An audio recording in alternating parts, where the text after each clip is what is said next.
Hallelujah. तो हम 3 दिन से हम क्या कर रहे हैं, किसके बारे में सीख रहे हैं? पवित्र आत्मा के बारे में। Hallelujah, hallelujah.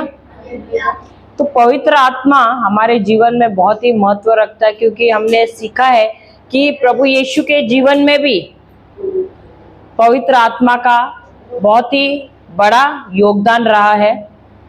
और हमने ये भी सीखा कि उनके जन्म में भी इस पृथ्वी पर मनुष्य के रूप में आने के लिए भी उनको पवित्र आत्मा की ही जरूरत पड़ी। Hallelujah, hallelujah. तो बगैर पवित्र आत्मा के प्रभु यीशु भी कार्य नहीं कर पाते थे। सही बात है। क्यों? क्योंकि मनुष्य शरीर में प्रभु यीशु आने के बाद वो भी सीमित ही थे। हालेलुया। और इसीलिए उनको भी पवित्र आत्मा की जरूरत पड़ी। तो यदि प्रभु यीशु को जरूरत पड़ी, जो ईश्वर का पुत्र है, तो आप समझिए हम सबको कितनी जरूरत है प्रभु यीशु की। Hallelujah, hallelujah. तो हम जाते हैं यूहन्ना की किताब अध्याय 16 7वां वचन। तो पवित्र आत्मा का सबसे बड़ा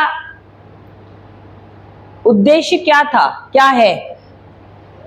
उसका ये उद्देश्य है कि वो हमारा ईश्वर के साथ मेल मिलाप करें। Hallelujah, hallelujah.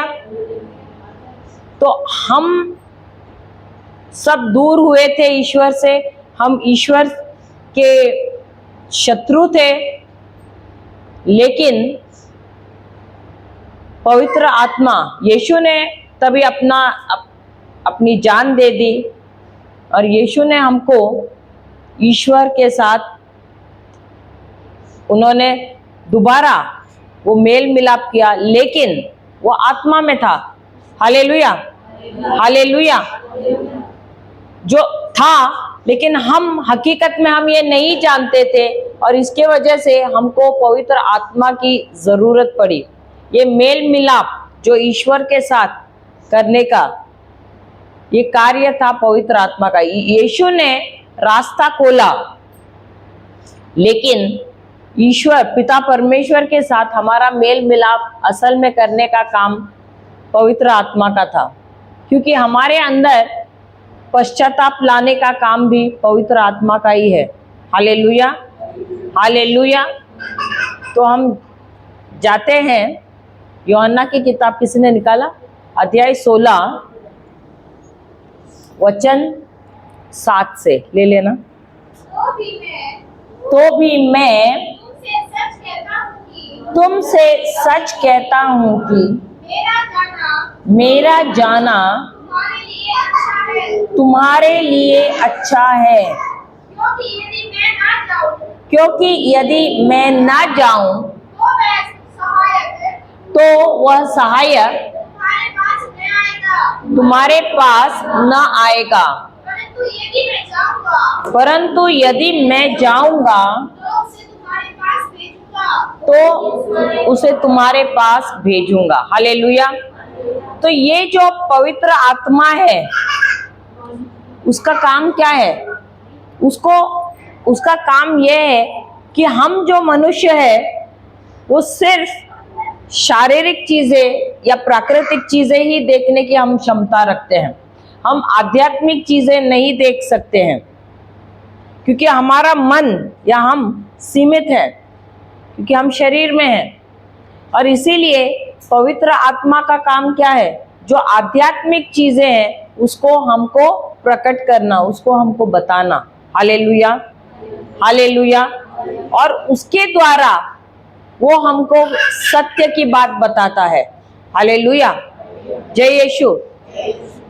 तो यहाँ पर हम देखते हैं कि यीशु कहते हैं कि मेरा जाना क्या है? तुम्हारे अच्छाई के लिए, तुम्हारी भलाई के लिए है। अब ये जो यीशु के जो शिष्य थे वो उन्हें कैसे जानते थे? उन्होंने उनको शरीर के रूप में देखा था। सही बात है। उनको उन्होंने छुआ था, उनको उन्होंने देखा था, उन्होंने उनकी बातें सुनी थी, उनसे बात किया था, तो 5 इंद्रियों द्वारा उन्होंने उनको महसूस किया था, शरीर में देखा था। सही बात है। तो इसीलिए जब उनको पता चला, और एक बात हमको देखना है कि यीशु के आखिरी दिनों में वो अधिकतर पवित्र आत्मा के बारे में अपने शिष्यों से बात कर रहे थे। क्यों? क्योंकि वो उनको बताना चाहते थे कि पवित्र आत्मा कितना महत्वपूर्ण है और कितना बड़ा भाग तुम्हारे जीवन में वो निभाने वाला है। हालेलुया। तो ये जो यीशु के जो शिष्य है, जब उन्होंने देखा कि यीशु को सैनिकों ने लेकर गए हैं और उनको मार डालने वाले, उन्होंने क्या किया? वो कायर हो गए, वो डर गए। क्यों? क्योंकि उन्होंने सोचा कि अरे हमारे प्रभु को अब लेकर गए, अब हम उनको गवा बैठेंगे, हम उनको दोबारा नहीं, वो हमको दोबारा नहीं मिलेंगे। हालेलुया। और इसलिए वो डर गए। हालेलुया। लेकिन जो यीशु ने उनसे पहले बात कही थी, उनको याद नहीं रहा कि उन्होंने उनसे कहा था कि मैं मरूंगा, मुझे सौंपा जाएगा अधिकारियों के पास, मुझे उत्पीड़न देंगे, मुझे मार डालेंगे, यानी क्रूस पे चढ़ाएंगे, मैं मर जाऊंगा, मुझे दफनाया जाएगा, तीसरे दिन मैं पुनर्जीवित हो जाऊंगा, मैं स्वर्ग में जाऊंगा और मैं तुम्हारे लिए एक मेरे जैसे ही सहायक भेजूंगा, वो है पवित्र आत्मा। ये सारी चीजें वो भूल गए। क्यों? क्योंकि वे भी हमारे जैसे शरीर में चल रहे थे। हालेलुया। तो जो भी व्यक्ति शरीर में चलता है वह आध्यात्मिक चीजें नहीं समझता है। हालेलुया। हालेलुया। वही व्यक्ति जो आत्मा में चल रहा है वही समझ सकता है आत्मिक चीजों के बारे में। इसीलिए कल हमने सीखा, यीशु निकोदेमुस से क्या कहता है? यदि तुम्हें ईश्वर के राज्य में प्रवेश करना है, कैसे करोगे? जब तुम नए सिरे से जन्म लोगे, जब तुम्हारा बपतिस्मा होगा। कैसे?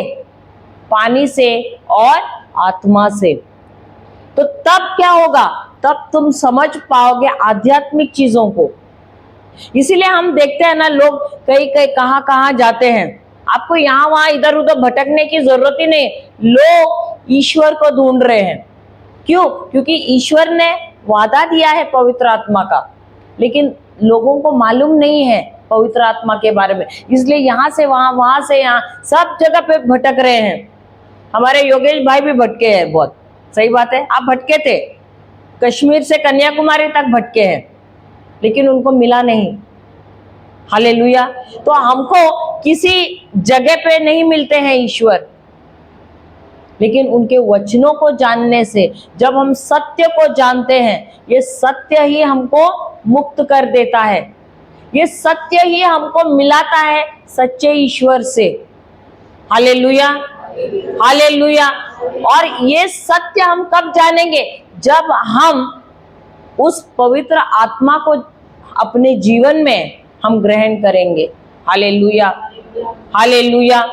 और यही पवित्र आत्मा, यीशु यही कह रहा है कि ये पवित्र आत्मा बहुत ही जरूरी है। देखो, जब प्रभु यीशु मर गया और मर के जब वो उसके शिष्यों से मिलने आया, उसके शिष्यों से कहा तुम मुझे गलील में मिलो करके, और जब वो मिलता है उन्हें वहां पर गलील में, वो क्या करता है? वो उनके ऊपर फूंकता है अपना आत्मा फूंकता है। जब फूंकता है तो पवित्र आत्मा उनके अंदर आता है। हालेलुया। हालेलुया। इसका मतलब उनके अंदर एक कुआं बन जाता है। लेकिन कुआं बनना ही, कल हमने सीखा ना, सिर्फ कुआं नहीं बनना है। हालेलुया। हमको क्या बनना है? नदी बनना है। इसीलिए ईश्वर उनसे कहता है, तुमको कहा, यीशु का क्या कहता है? तुम यरूशलेम में तुम वहां पर ही रहना, वहां से कहीं और जाना मत। हालेलुया। हालेलुया। और जब वो वहां पर रहते हैं, वहां 50 दिन तक वो रहते हैं, प्रार्थना करते हैं दिन रात एकत्रित होकर। वहां मरियम भी है, 120 शिष्य जो है यीशु के, वो सब इकट्ठा होकर दिन रात प्रार्थना करते हैं। वो डरे हुए रहते हैं। देखो, एक बात हमको याद रखना है, जब हमारे अंदर पवित्र आत्मा नहीं है, हमारे अंदर डर कूट कूट के भरा हुआ रहता है। लेकिन और ये भी शिष्य डरे हुए थे। आज भी हम कुछ भी थोड़ी बुरी खबर सुनते हैं, अरे ऐसा हो रहा है, वैसा हो रहा है, प्रलोभन, ये उत्पीड़न आ रहा है हमारे लोगों पर, ऐसे सब हम सुनते, तो हमारे अंदर क्या आता है? डर आता है। ये अभी का जो काल चल रहा है, ये हमारे विश्वास को जांचने का या उसकी विश्वास की परीक्षा का समय आया है। हालेलुया। और इस समय यदि आपके पास वचन नहीं है तो गिरने के बहुत चांसेस है आपके। Hallelujah, hallelujah. क्योंकि यीशु ने कहा है, जब मैं आऊंगा दोबारा इस पृथ्वी पर, क्या मुझे विश्वास मिलेगा? और ये सवाल रोज हमको अपने आप से पूछना है, क्या प्रभु यीशु जब इस पृथ्वी पर आएगा, क्या उसे मुझ में विश्वास मिलेगा? क्या मैं अभी भी स्थिर रहने के लिए, उसी विश्वास से खड़े रहने के लिए तैयार हूं यीशु मसीह के लिए? या जब समय आएगा क्या मैं छोड़कर भागूंगी डर के? इसीलिए अपने आप से रोज ये बात करना बहुत जरूरी है, क्योंकि हमको अपने आप से बात करना है, क्या मैं यीशु के पक्ष में खड़ा रहने के लिए तैयार हूं? क्या मुझ में उतना विश्वास है? और ये विश्वास आता कैसे है? वचन को सुनने और बार बार सुनने से। और इसीलिए सत्य को जानना बहुत जरूरी है।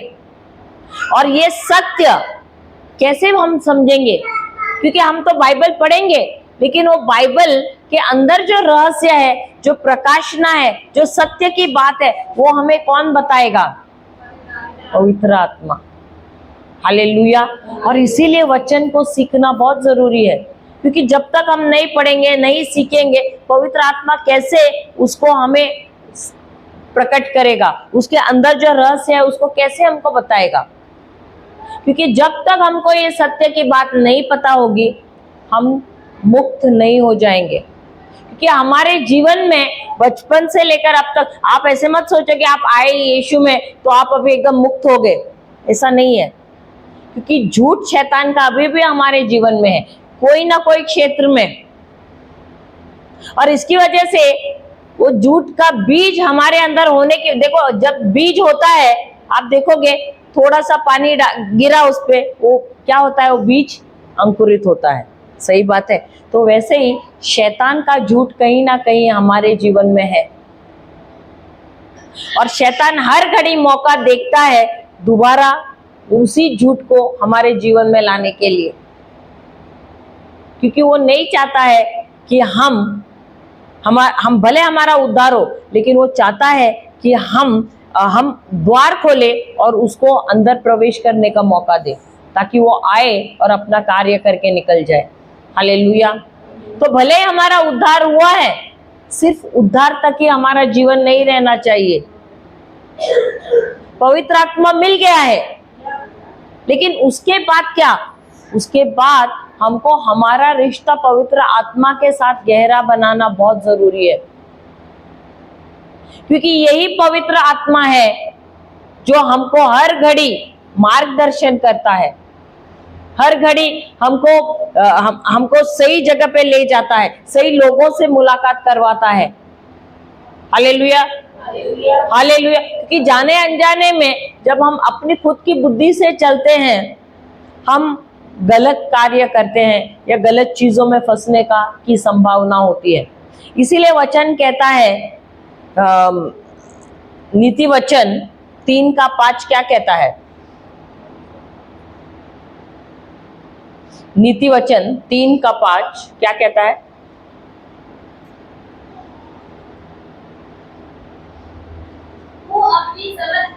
तू अपनी समझ का सहारा न लेना। अधिकतर हमको क्या अच्छा लगता है? मैं होशियार हूं, मैं अव्वल आया हूं, इसीलिए मैं बुद्धिमान हूं। ऐसा होता है हमारे जीवन में। मैं हर बार सब चीज में अव्वल हूं, तो मैं बहुत ही बुद्धिमान हूं। लेकिन ये बुद्धि देने वाला कौन है? यही हम भूल जाते हैं कि ये बुद्धि देने वाला भी कौन है? ईश्वर है। और इसीलिए हम क्या करते हैं, हम जब कुछ भी समस्या होती है, हमको मार्गदर्शन की आवश्यकता होती है, तो हम अपनी बुद्धि पे निर्भर होते हैं, या हम ऐसे लोगों के पास जाते हैं, हमको पता है कि अरे ये तो बहुत बुद्धिमान है, अरे ये तो बहुत अच्छा राय देता है, चलो उसी के पास चले जाते हैं। होता है कि नहीं? और इसीलिए यहाँ पर ईश्वर कहता है कि तुम अपनी खुद की बुद्धि पर निर्भर मत होना। क्यों? क्योंकि मनुष्य की जो बुद्धि है ना वो तुच्छ होती है। ईश्वर ने कहा है कि हम में से जो बुद्धिमान है, एकदम बुद्धिमान से बुद्धिमान व्यक्ति भी है ना, उसकी बुद्धि भी ईश्वर की मूर्खता के सामने एकदम ही शून्य है। ईश्वर मूर्ख नहीं है, लेकिन वचन में कहा है ईश्वर की मूर्खता के सामने हमारी जो बुद्धि, जो सोचते कि वो बहुत बुद्धिमान है, उसकी बुद्धि भी कुछ नहीं है। हालेलुया। और इसीलिए यहाँ पर ईश्वर हमसे कहता है तुम अपनी बुद्धि पे निर्भर मत होना। जीवन में तुम्हारे कुछ भी समस्या है, कुछ भी है, तो तुमको किसकी बुद्धि पे निर्भर रहना है? मेरी बुद्धि पर। Hallelujah, hallelujah. क्योंकि देखो एक बात है, अभी धन्यवाद प्रभु यीशु, धन्यवाद पवित्र आत्मा। अभी एक कार है, कार, अच्छा आपने देखा रहेगा BMW, मर्सिडीज कार, सही बात है, बड़ी बड़ी कार है। उसको कुछ भी जरा सा कुछ हो गया, कहाँ ले जाते हैं उसको? उसकी कंपनी में ही लेके जाते हैं। सही बात है। यहाँ वहां ऐसे वैसे गैराज में लेके जाते हैं क्या? नहीं लेके जाते, उसके ही कंपनी में। क्यों? क्योंकि इसका पार्ट किधर मिलता है? स्पेयर पार्ट उसी कंपनी में मिलता है। क्योंकि अगर बाहर उसको रिपेयर करवाया तो क्या करेंगे? डुप्लीकेट डालेंगे। सही बात है। तो ओरिजिनल कहाँ मिलेगा? उसी के कंपनी में। उसी तरह से हमको किसने बनाया है? हम उसकी सृष्टि है। तो हमारे जीवन में कुछ बिगड़ रहा है, कुछ गलत हो रहा है, कुछ समस्या आ रही है, हमको कहाँ जाना है? तो हमको ईश्वर ने दिया है ना उसका आत्मा। सही बात है। क्यों? क्योंकि हमारे जीवन में जो बिगड़ा हुआ है वो सुधार कौन सकता है? ईश्वर अपनी बुद्धि द्वारा और अपने ही मार्गदर्शन द्वारा। सही बात है। और इसीलिए उन्होंने हमको दिया है ये पवित्र आत्मा। समझ में आया? तो हम अपने बलबूते से, अपनी काबिलियत से, अपनी क्षमता से हम कुछ नहीं कर सकते हैं। और इसलिए वो क्या कह रहे हैं? दोबारा पढ़ना वो नीति वचन 3:5।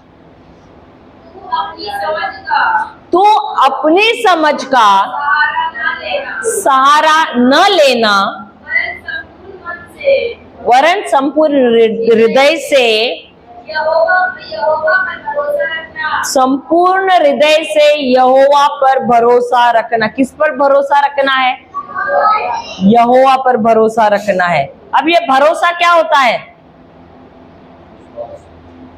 विश्वास अलग है, भरोसा अलग है। भरोसा विश्वास से भी बढ़कर होता है। हालेलुया। अब जैसे कि दानियेल के 3 दोस्त, शेड्रक, मेशक, अबेदनेगो, सुना है उनके बारे में बाइबल में? तो जब राजा नेबूकदनेस्सर ने एक मूर्ति बनाई सोने की, उन्होंने क्या ऐलान कराया कि इस मूर्ति के आगे जब तुर्रे बजाए जाएंगे उस समय तुमको क्या करना है? उस मूर्ति के आगे अपना सर झुकाना है, उसकी आराधना करनी है। अब ये जो दानियेल और उसके मित्र जो थे तीनों, ये लोग थे, कहा ये यहूदी थे, ये थे इजराइल देश के, और ये विश्वास सिर्फ एक ही ईश्वर में करते थे, यहोवा में। तो वे निर्णय लेते कि भले राजा ने ये ऐलान किया है और नियम भी बनाया है कि जब तुर्रे बजाए जाएंगे तब तुमको इस मूर्ति के आगे झुकना है। क्यों? अगर नहीं झुका तो उनको क्या करेंगे? भट्टी में डालेंगे, वो आग जलाएंगे और भट्टी में, गरम गरम जो भट्टी है ना, उसके अंदर झुकेंगे। अब ऐसा अगर खबर हमको मिला, हमारे साथ क्या हो जाएगा? हम तो, सही बात है। लेकिन ये 3 निर्णय लेते हैं, कुछ भी होगा हम राजा का ये ऐलान नहीं, उसका इस पर नहीं चलेंगे। और जब किसी ने जाके, अभी चमचे भी रहते हैं ना, किसी ने जाके चमचा लगाया राजा को, क्योंकि ये निडर होकर ईश्वर की आराधना करते थे। तो जब किसी ने देखा, अरे ये तो निडर होके कर रहे हैं, जाके राजा को चमचा लगाया, तो राजा ने तीनों को बुलवाया, बंदी बनाया और उनको बुलवाया और कहा कि तुमको जब तुर्रे बजाया जाएगा तो तुमको इस मूर्ति के आगे झुकना पड़ेगा। तो वे कहते हैं कि हम नहीं राजा, हम नहीं झुकेंगे, भले हमारा ईश्वर हमारी मदद के लिए आए या नहीं आए, हम फिर भी आपके ये जो मूर्ति बनाया उसके आगे हम नहीं झुकेंगे। तो ये क्या रहा? इसको क्या कहते हैं? भरोसा। विश्वास क्या होता है? विश्वास होता है जब मेरी सारी अपेक्षा ईश्वर से होती है, क्योंकि ईश्वर ने वादा किया है, तो मैं अपेक्षा ईश्वर से करती, प्रभु आप आ जाओ, मेरी मदद करो ऐसे। यानी मुझे विश्वास है कि आपने मुझे मदद किया है, तो मैं उस वादे पे मैं खड़ी रहती हूँ, वो विश्वास है। और अपेक्षा ईश्वर से है, लेकिन भरोसा में मेरी अपेक्षा ईश्वर से नहीं है। भले ईश्वर आए नहीं आए, लेकिन मैं कहती हूँ मेरी तरफ से मैं प्रतिबद्ध हूँ। भले ईश्वर आए नहीं आए मुझे फर्क नहीं पड़ता है, लेकिन अपनी तरफ से मैं प्रतिबद्ध रहूंगी। क्यों? क्योंकि मैं ईश्वर से बहुत प्रेम करती हूँ, क्योंकि मुझे मालूम है कि वही सच्चा खुदा है। भले वो मेरे मदद के लिए आए नहीं आए मुझे फर्क नहीं पड़ता है, लेकिन मैं अपनी इच्छा से मैं प्रतिबद्ध रहूंगी। भले मुझे मौत के घाट भी उतारा जाएगा और मेरा प्रभु नहीं आया तो भी मुझे कुछ नहीं होगा, उससे फर्क नहीं पड़ेगा। लेकिन जब हम ऐसे रहते हैं ना, आपको लगता है कि प्रभु हमको छोड़ेंगे? प्रभु कभी भी हमको नहीं छोड़ेंगे। जब हम इतने बोलते ना, इतना भरोसे से हम खड़े रहते हैं, प्रभु कभी भी हमको ऐसा नहीं छोड़ते हैं। प्रभु आते हैं हमारी मदद के लिए। और यही हुआ जब इन्होंने ऐसे कहा, राजा ने कहा 7 गुना इस भट्टी को और गर्म करो, और इनके हाथ पैर बांधकर इनको अंदर फेंक दो तीनों को। और जब भट्टी को 7 गुना गर्म किया और उनको उस भट्टी के अंदर डाला गया, जो सैनिकों ने उनको अंदर डाला वो सैनिक वो जल गए, लेकिन इनका एक बाल को भी आग नहीं लगा, एक छोटी सी खरोच भी नहीं आई इनको। और जब ये अंदर गया, भट्टी में डाला है, तो आप सोचिए कितना गर्म रहेगा। लेकिन ये लोग क्या करते हैं, वो राजा थोड़ी देर में देखता है, बोलता अरे इनके तो हाथ पैर खुले हैं और ये लोग ऐसे गोल गोल चल रहे हैं, और यहाँ अब 3 नहीं है, यहाँ पर 4 लोग चल रहे हैं। तो चौथा कौन है? चौथा ईश्वर का पुत्र चल रहा है इनके बीच में। तो और जब उनको बाहर निकाला गया, राजा कहता है अरे ये चौथा तो ईश्वर का पुत्र जैसा था, दिख रहा था। तो कहता है ये शेड्रक मेशक अबेदनगो, आज से इस शेड्रक मेशक अबेदनगो के ईश्वर की तुम पूजा करो। तो हम कैसे दूसरों के जीवन में परिवर्तन लाएंगे जब हम खुद अपने विश्वास में खड़े नहीं रहेंगे? क्या हम दूसरों को ईश्वर की तरफ ले आ सकेंगे? नहीं। अगर हम डरपोक जैसे रहेंगे, अगर हम शेड्रक मेशक अबेदनगो, ऐसा नहीं कि ये अभी आ रहा है ये उत्पीड़न या लोगों के खिलाफ तकलीफ है, ईश्वर के लोगों के खिलाफ, ये तो पुराने जमाने से आया है। लेकिन जब लोगों ने, अन्य जाति के लोगों ने जब देखा इनका विश्वास, इनका भरोसा जो ईश्वर पर है, तब उनके अंदर हृदय परिवर्तन हुआ है। हम जो ईश्वर के बच्चे हैं, यहाँ धर्म परिवर्तन करने नहीं आए हैं, हम लोगों को सच्चा ईश्वर है वो दिखाने के लिए आए हैं। क्योंकि हमारे रहन सहन से, हमारे जीवन की शैली से जो प्रेम हमारे अंदर ईश्वर ने उंडेला है, वो प्रेम जब हम दूसरों को देते हैं, ये देखकर ही लोगों में परिवर्तन होता है। Hallelujah, hallelujah. इसीलिए यीशु ने ये कभी भी कहा नहीं कि तुम जाके धर्म परिवर्तन करो, ये कभी भी नहीं कहा। उन्होंने कहा जाकर चेले बनाओ। क्या बोला? जाकर चेले बनाओ। चेला कौन होता है? चेला कौन होता है? देखो, किसी व्यक्ति का धर्म परिवर्तन होगा लेकिन चाल चलन ही नहीं बदला, क्या फायदा है? कुछ फायदा है? हृदय ही नहीं बदला है, क्या फायदा है? धर्म तो बदल दिया लेकिन हृदय ही नहीं बदला, क्या फायदा है? ऐसा होके क्या फायदा है? ईश्वर के राज्य के लिए भी कोई काम का नहीं हो व्यक्ति। ईश्वर को ऐसे लोगों का कोई जरूरत ही नहीं है। Hallelujah, hallelujah. तुम्हारा हृदय बदलना चाहिए, और यही बात हमको पवित्र आत्मा दिखाने आया है। हमारा ध्यान कहाँ पर है? कार्यों पे है। पवित्र आत्मा हमको हमारे कार्यों को नहीं देखता है, वो देखता है कि तुम कितना विश्वास कर रहे हो। और कैसे पता कि तुम विश्वास कर रहे हो? कैसे पता कि तुम विश्वास कर रहे हो? जब तुम्हारे कार्य उस वचन के अनुसार होता है, तब पता चलता है कि तुम विश्वास कर रहे हो। तो विश्वास का मतलब क्या है? लिखना। विश्वास का मतलब है,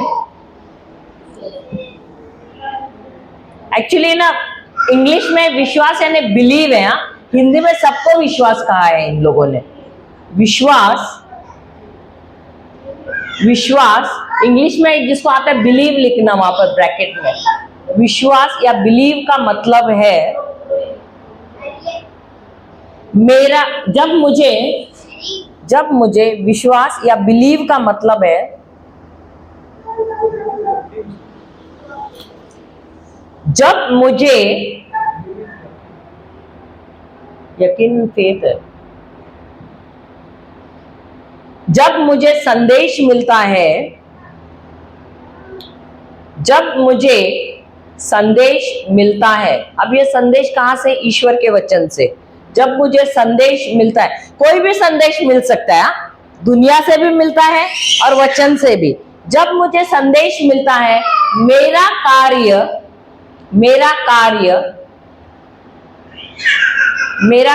उस संदेश के अनुसार, मेरा कार्य उस संदेश के अनुसार होता है।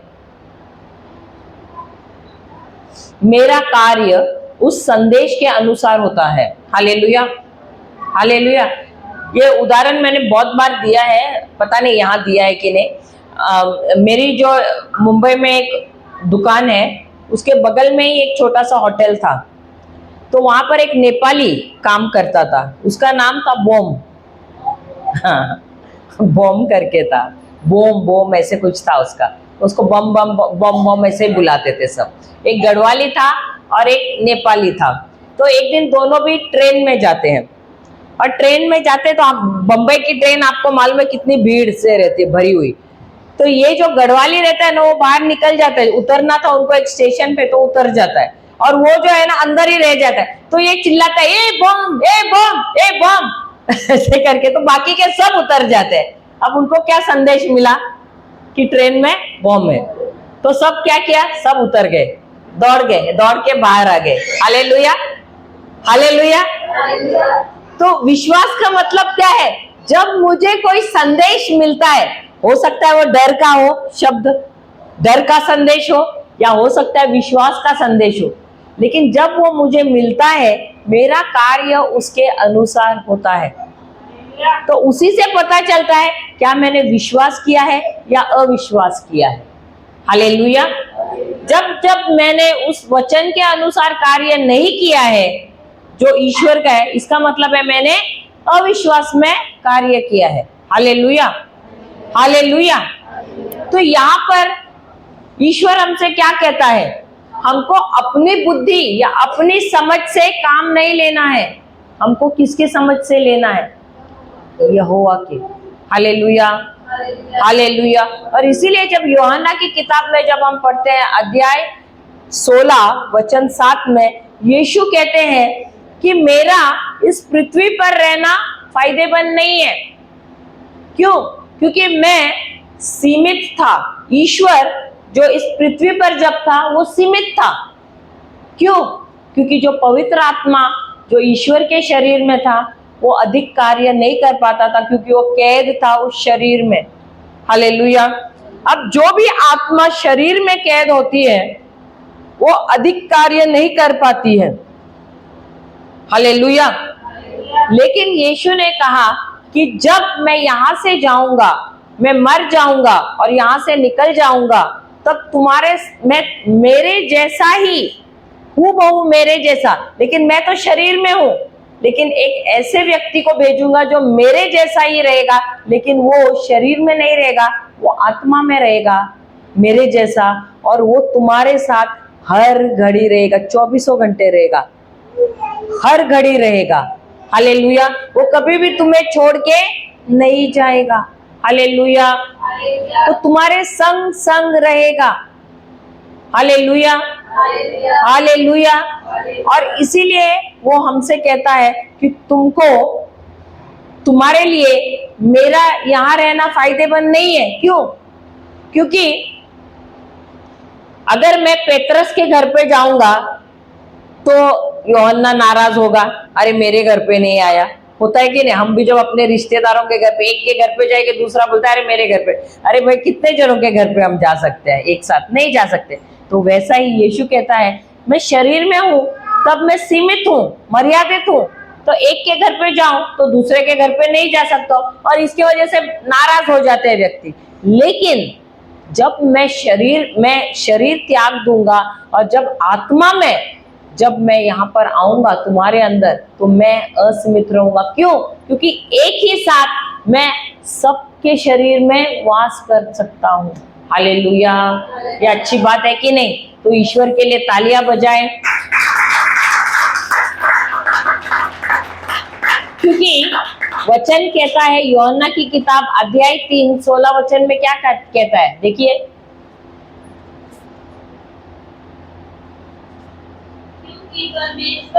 क्योंकि परमेश्वर ने जगत से ऐसा प्रेम रखा कि उसने अपना एकलौता पुत्र दे दिया। अब ईश्वर ने क्या किया? उसने अपना कितने पुत्र थे? एक ही था। तो उन्होंने एकलौता पुत्र जो बीज के रूप में था, कहां बोया? इस पृथ्वी पर बोया। सही बात है। एक बीज के रूप में अपने इकलौते पुत्र प्रभु यीशु को उन्होंने इस पृथ्वी में बोया। लेकिन उनके इस कार्य के वजह से क्या हुआ? आगे पढ़ना। ताकि जो कोई उस पर विश्वास करे वह नाश ना हो, परंतु अनंत जीवन पाए। Hallelujah, hallelujah. तो जब यीशु इस पृथ्वी पर आए, वो अकेले थे। लेकिन जब उनको क्रूस पे मारा गया, दफनाया गया, उनका पुनरुत्थान हो गया, स्वर्ग में चले गए, उसके बाद क्या हुआ? उन्होंने कितने सारे लोगों को अपना पुत्र पुत्रियां बनाया। कितनी संतान मिली ईश्वर को? अनगिनत। कैसे मिली? जब उनका पवित्र आत्मा, जब जिन्होंने विश्वास किया उनके पुत्र प्रभु यीशु में, उन्होंने क्या किया? उन्होंने वो वादे का आत्मा उनको दे दिया। और ये वादे का आत्मा हर एक मिट्टी के बर्तन में है जो उनके पुत्र प्रभु यीशु में विश्वास करता है।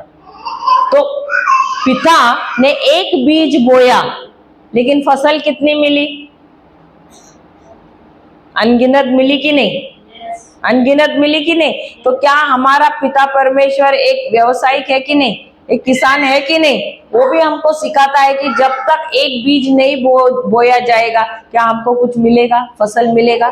तो बीज बोना जरूरी था कि नहीं? उन्होंने अपने पुत्र को बोया कि नहीं? और उनके पुत्र को बोने से क्या उन्होंने राह निकाला, मार्ग निकाला पवित्र आत्मा को हमारे अंदर भेजने का। हालेलुया। और इसीलिए प्रभु यीशु को यहाँ पर भेजना बहुत जरूरी था, भेजना जरूरी था। लेकिन उनका वापस जाना भी उतना ही फायदेमंद था। अगर वो नहीं जाते तो क्या हमारा फायदा होता था? नहीं। और इसलिए हमको इसके लिए भी प्रभु यीशु को तालियां बजानी है कि वो इस पृथ्वी को, कि उन्होंने क्योंकि इस पृथ्वी को त्याग दिया, छोड़ दिया और वापस चले गए, तो वो उस वादे के आत्मा को हमारे अंदर भेज सके। हालेलुया। जिसकी वजह से हम सबको अनंत जीवन मिला है। Hallelujah, hallelujah, hallelujah. अब ये अनंत जीवन क्या है? अनंत जीवन क्या है? देखो, ये छोटी छोटी बातें हमको जब मालूम नहीं होती है ना, हम भले बाइबल पढ़ते लेकिन हमको समझ में नहीं आता है। सही बात है। तो अनंत, हाँ, हाँ हाँ, कोई समस्या नहीं। नहीं नहीं, अनंत जीवन। ऐसा उल्टा, ऐसा लोग सोचते हैं कि यीशु में आने से समस्या नहीं होगी। हमारी समस्या बढ़ भी सकती है, बढ़ती भी है। क्यों? हाँ, जिसका अंत ना हो। नहीं,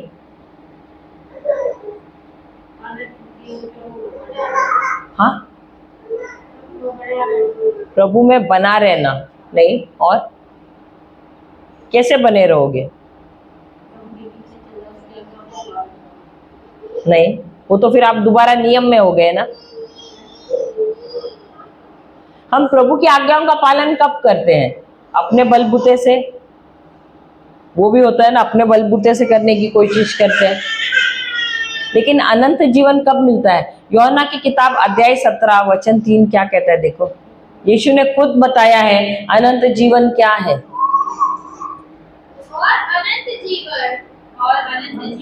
और अनंत जीवन यह है कि वह तुझ एकमात्र सच्चे परमेश्वर को और यीशु मसीह को जिसे तूने भेजा है जाने। तो अनंत जीवन क्या है? ईश्वर को और उनके पुत्र प्रभु यीशु को जानना, उनके साथ एक रिश्ता बनाना। और ये रिश्ता कब बनेगा?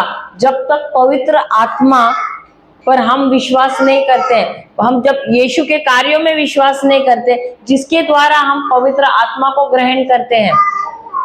और सबसे पहले हमको पश्चाताप करना है। पश्चाताप जब हम करते हैं तब पवित्र, और ये पश्चाताप भी हमको कौन करवाता है? पवित्र आत्मा। जब हम वचन सुन रहे हैं, हम जाते हैं प्रचार सुनने के लिए, वो प्रचार जैसे हम सुन रहे हैं वो हमारे हृदय को छूता है। वो छूता क्यों है? क्योंकि वो काम पवित्र आत्मा का है। वो उस वचन को इस तरह हमारे सामने प्रस्तुत करता है कि वो वचन हमको, हमारे हृदयों को छूता है और हमारे अंदर पश्चाताप लाता है। और जब पश्चाताप लाता है, हमको वो ले जाता है यीशु के पास। तो यीशु का काम क्या है? कल हमने सीखा, वो हमारे पापों को धोता है और धोने के बाद वो हमको ले जाता है पिता के पास, जिसका काम है हमको पापों से क्षमा करना। और जब पिता हमको क्षमा करता है, पिता कहता है अब इसको अनंत जीवन, अब हमारा सफर शुरू हुआ है उनके साथ, उनके पुत्र के साथ मेल मिलाप रखने का। क्योंकि मेल मिलाप हमारा ईश्वर के साथ और उनके पुत्र के साथ काम, ये करने का भी काम किसका है? पवित्र आत्मा का है। और जब पवित्र आत्मा हमारा मेल मिलाप पिता से और पुत्र से कराता है, तब क्या होता है? हमारा रिश्ता गहरा होता है। और इसी को कहते हैं अनंत जीवन। हमारा रिश्ता ईश्वर और उनके पुत्र यीशु के साथ गहरा होना। और ये कैसा होगा गहरा? जब हम वचन में और डूबे रहेंगे। देखो, जैसा आपका रिश्ता उनके साथ अच्छा होगा ना, आपको नियम को पालने की जरूरत नहीं है, आप खुद ही ऑटोमेटिकली। अब देखो, मैं आपको उदाहरण देती हूँ। अभी बच्चा है 3-4 साल का, अब वो बच्चे को मम्मी बोलेगी मस्ती मत करना, मुझे अच्छा नहीं लगता तुम ये करते हो। तो बच्चा बोलेगा ठीक है। अब ये बच्चा वो माँ से प्रेम करता है कि नहीं करता, कैसे पता चलता है? अगर वो बच्चा उस माँ से प्रेम करेगा तो क्या करेगा? वो जाके करेगा मस्ती। माँ बोलेगी जाके उधर बटन को मत छूना, तो छुएगा? नहीं छुएगा। क्यों? क्योंकि अभी उसे एहसास है कि मम्मी को ये बात पसंद नहीं है। तो भले वो उसको वो चीज कितनी भी ऐसे अपनी तरफ आकर्षित कर रहे हो, करेगा क्या? नहीं। क्यों? क्योंकि उसका रिश्ता इतना अच्छा है कि वो अपने माँ को दुख नहीं पहुंचाना चाहता है। वैसा ही जितना हमारा रिश्ता गहरा और मजबूत प्रभु यीशु के साथ होता है, पिता परमेश्वर के साथ होता है, अब हम जानते हैं कि उनको क्या अच्छा लगता है, क्या अच्छा नहीं लगता है, क्या भाता है, क्या नहीं भाता है। अब पुराने नियम में इजरायली लोग, मूसा उनको मिस्र देश से बाहर लेकर आते हैं, वो तो बहुत खुश हो जाते हैं, आनंदित होते हैं, बोलते हैं अरे मूसा की जय, मूसा की जय, अरे हमारा यहोवा ने इतना अच्छा काम किया, उनकी जय करते हैं। और थोड़े देर में कुछ समस्या होती है, अब वो क्या करते हैं? किसके पास जाते हैं? यहोवा के पास जाते हैं या मूसा के पास जाते हैं, कुड़कुड़ाते हैं? तो क्या वो उनका रिश्ता ईश्वर के साथ अच्छा है? नहीं। वैसे ही हमारा रिश्ता ईश्वर के साथ कैसा है? तो इसका मतलब ये है कि अगर हम कोई चीज की चिंता कर रहे हैं, अगर हम कुड़कुड़ा रहे हैं, हमको बहुत टेंशन हो रहा है, प्रेशर हो रहा है, इसका मतलब क्या है? इसका मतलब क्या है? हमारा रिश्ता ईश्वर के साथ सही नहीं है, हम अविश्वास में चल रहे हैं। हालेलुया, हालेलुया, जय यीशु। तो पवित्र आत्मा का काम क्या है? क्या हमारा पाप दिखाना? अब आगे पढ़ना, वही यूहन्ना 13:7 हो गया ना, 8वां पढ़ना।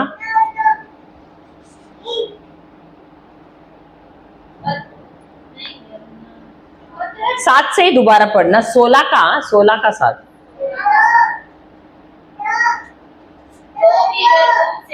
तो भी मैं तुमसे सच कहता हूँ कि मेरा जाना तुम्हारे लिए अच्छा है, क्योंकि यदि मैं जाऊं तो वह सहायक तुम्हारे पास न आएगा। तो जब तक यीशु नहीं जाएगा तब तक सहायक आ सकता है क्या? तो पवित्र आत्मा आ सकता है कि नहीं आ सकता है? तो अगर पवित्र आत्मा को आना है, क्योंकि पवित्र आत्मा का उद्देश्य है हमारे जीवन के लिए, हालेलुया। और इसीलिए जो कार्य यीशु नहीं कर सका 3.5 सालों में, उनकी जो मिनिस्ट्री थी उसमें सारा कार्य यीशु नहीं कर सका, और इसीलिए पवित्र आत्मा को यहाँ आना पड़ा। देखो, ईश्वर का कभी भी उद्देश्य ये नहीं था कि मनुष्य मरकर उनके पास जाए। ईश्वर का उद्देश्य ये था कि वो हमारे बीच में निवास करे। समझ में आया? इसलिए जब आदम और एवा को बनाया, ईश्वर आते थे उनको मिलने के लिए। आपने बाइबल पढ़ा है ना, ईश्वर रोज आते थे उनको मिलने के लिए। उनका कभी उद्देश्य था ही नहीं कि मनुष्य मरे और उनके पास आ जाए। उनका ये कभी भी उद्देश्य नहीं था। उनका उद्देश्य ये था कि मनुष्य हमेशा के लिए जीवित रहे और मैं उनके बीच में रहूं। क्यों? क्योंकि वो हमसे इतना प्रेम करते हैं। Hallelujah, hallelujah. देखो, हम जो मनुष्य है ना, हम इतने स्वार्थ से भरे हुए हैं कि इतने मतलबी हो गए कि हम ईश्वर को समझ ही नहीं पा रहे हैं, ईश्वर के हृदय को नहीं समझ पा रहे। और इसीलिए हम उनको हमेशा बनिया के जैसे, जब हमारी जरूरत है हम जाते हैं, लेते हैं, फिर भूल जाते हैं, फिर वापस दूसरी जरूरत, फिर हम जाते हैं वापस, अरे प्रभु दे दो। हमारा वैसा ही हो गया है हाल कि सिर्फ जरूरत के समय हम प्रभु के पास भागते हैं। हाँ, सिर्फ जरूरत है तब भागेंगे प्रभु के। हाँ, तभी बोलेंगे, तभी पूछो, अरे टाइम नहीं था, अभी हम बहुत व्यस्त थे। या यहाँ पर मुझे मालूम नहीं, लेकिन हमारा मुंबई में हमने देखा है, जब हम मिनिस्ट्री चलाते थे वहां भी, यानी बाइबल क्लास, तो ऐसे ऐसे लोग आते थे जो कर्जों में, करोड़ों के कर्जों में थे, जिनको बहुत सारी समस्याएं थे, और ऐसा हुआ कि सारा सबका समस्या का हल हो गया। और वो हमेशा हर बाइबल क्लास में मौजूद होते थे, कितनी भी कैसे भी विकट परिस्थिति हो आते थे। और एक बार जब समस्या हो गया हल, उसके बाद तो गायब ही हो गए, दूर दूर तक नजर ही नहीं आ रहे। फिर कभी मिले तो हम पूछते, अरे आए क्यों नहीं? अरे टाइम ही नहीं है, समय ही नहीं है। अरे इसका मतलब जब समस्या है तभी तो उनको प्रभु की याद आती है, और जब नहीं है, अगर प्रभु ने भी हमारे साथ वैसा ही किया तो क्या होगा? लेकिन प्रभु ऐसे नहीं है, वो फिर भी हमसे प्रेम करते हैं। वो मतलब ही नहीं है, वो हमसे, हमारे बोलते हैं ना, हमारे कार्यों को देखकर हमसे प्रेम नहीं करते हैं। उन्होंने हमको बनाया ही है प्रेम के लिए, तो तो इसीलिए वो हमारे कार्यों को देखकर हमसे प्रेम नहीं करते। वो हमको जैसे भी हम हैं वैसे ही हमको प्रेम करते हैं, हमारे बुराई के साथ भी, हमारे अच्छाई के साथ भी। और वो कहते हैं कि उन्होंने हमको उनके जैसे बनाया। अगर उन्होंने हमको उनके जैसे बनाया तो क्या हमको स्वार्थी बनाया है? ईश्वर स्वार्थी है? नहीं। अगर वो स्वार्थी नहीं है तो ये स्वार्थ आया कहां से? आदम से आया। आदम को कहां से आया? शैतान से आया। तो भले ही हमारा नए सिरे से जन्म हुआ है, हमारे अभी तक स्वभाव में बदलाव क्यों नहीं आया है? इसलिए आया नहीं है क्योंकि भले ही हमको पवित्र आत्मा दिया गया है, कितने बार हम बैठते हैं पवित्र आत्मा से बात करते हैं? क्या हम बैठ के बात करते हैं? समय देते हैं? नहीं देते हैं। हमको मालूम ही नहीं है कि पवित्र आत्मा है करके। सही बात है। और वो 24 घंटों हमारे अंदर है। आप उससे बात कर सकते हैं, अपनी समस्या बोल सकते हैं, सब कुछ कर सकते हैं उनके साथ, और वो तुमको उत्तर देता है वचन के द्वारा। जब भी पता लगाना है कि कौन तुमसे बात कर रहा है, शैतान बात कर रहा है या ईश्वर बात कर रहा है। अगर ईश्वर बात कर रहा है तो अपने वचन के अनुसार ही बात करेगा, वचन के बाहर बात नहीं करेगा। लेकिन अगर शैतान बात कर रहा है वो वचन के अनुसार नहीं, वचन के विपरीत बात करेगा आपसे। Hallelujah, hallelujah. तो यहाँ पर पवित्र आत्मा इसलिए हमको दिया गया है, इसलिए नहीं कि वो हमारे पाप हमको बताए। हालेलुया। पढ़ना आगे, वो 7वां पढ़ा क्या या 8वां? अभी 8वां पढ़ लेना, 16 का 8 यूहन्ना। वह आकर संसार को पाप और धार्मिकता और न्याय के विषय में क्या करेगा? अच्छा, निरुत्तर करेगा, निरुत्तर करेगा। फिर आगे, हाँ हाँ 9वां पढ़ना। पाप के विषय में इसीलिए कि वे मुझ पर विश्वास नहीं करते। बस। Hallelujah, hallelujah. तो अधिकतर हम क्या सोचते हैं? पवित्र आत्मा जब भी हम गलती करते, बार बार हमारी गलती बताने के लिए, इसलिए हमको भेजा गया है। सही बात है क्या? इसलिए भेजा गया है।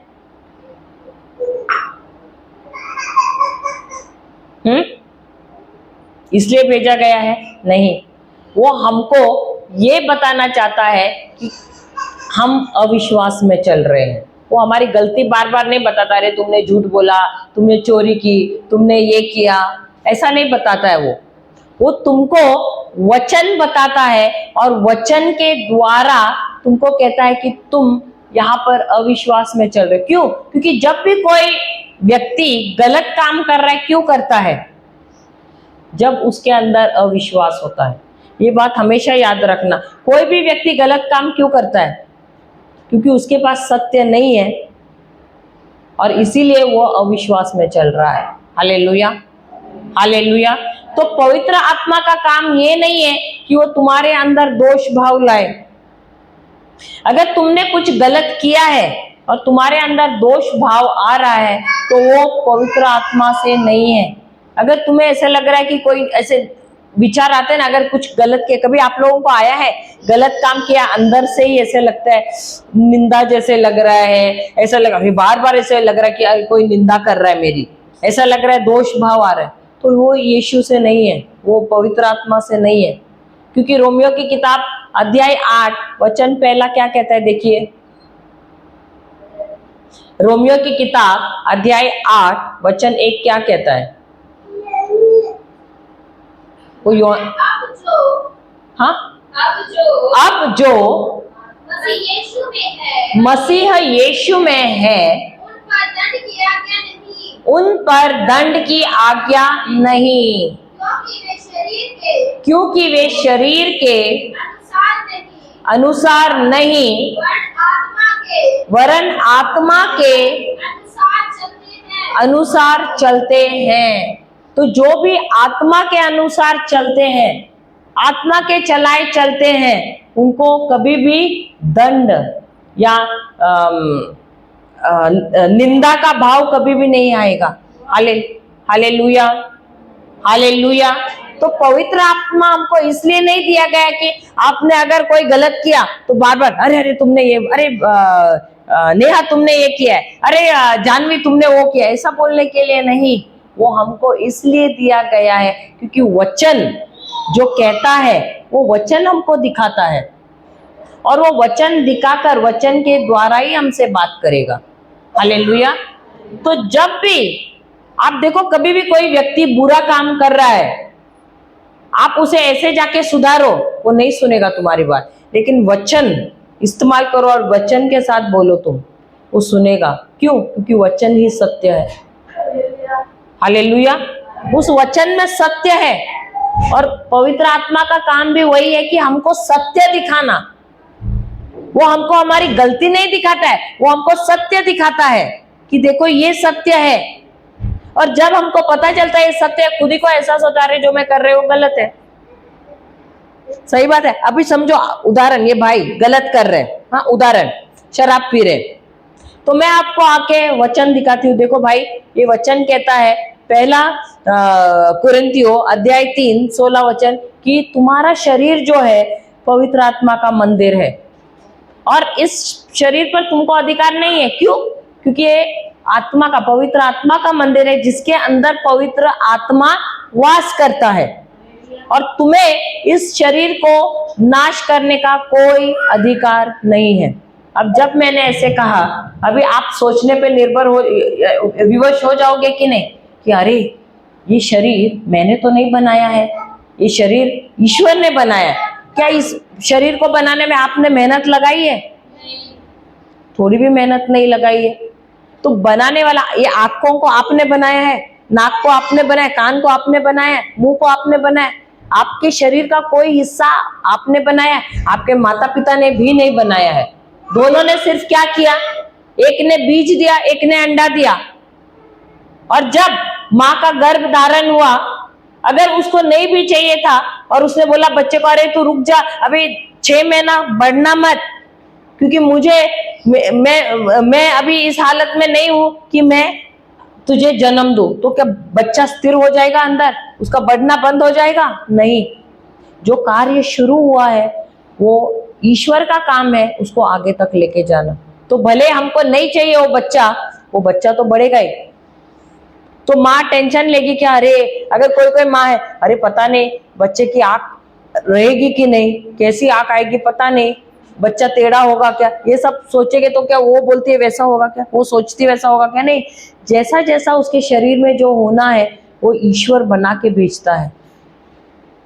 तो उसमें माता पिता का काम खाली था अंडा और अपना बीज देना। हालेलुया। तो कार्य करने वाला कौन है? ईश्वर है।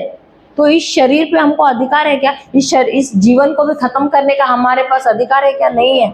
और इसलिए जो भी समय से पहले जो अपने जीवन को खत्म करता है, उसको स्वर्ग में जगह ही नहीं है, वो सीधा नर्क चला जाता है। उसको तो न्याय भी नहीं है, सीधा नर्क।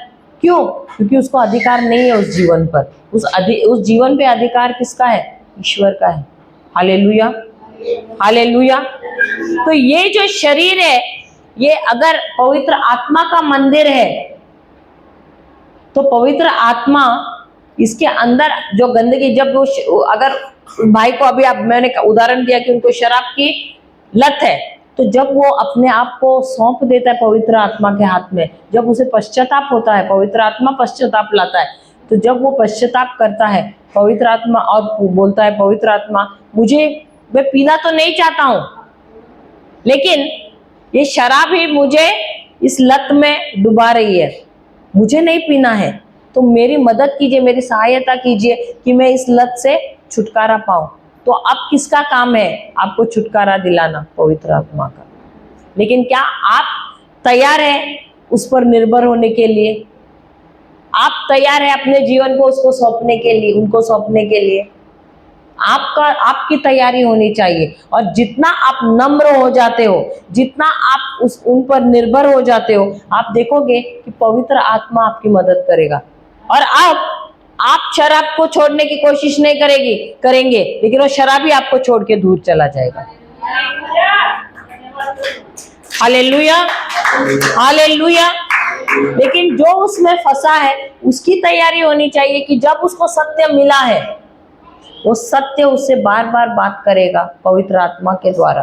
पवित्र आत्मा उसका निंदा नहीं करेगा, अरे तुम क्या कर रहे हो, तुम पी रहे, रोज पी रहे, उधर नाली के पास पड़े हो, रोज पी रहे, बीवी को पीट रहे। नहीं, उसका काम है बताना, तेरा शरीर मेरा मंदिर है, मैं इसमें वास कर रहा हूं।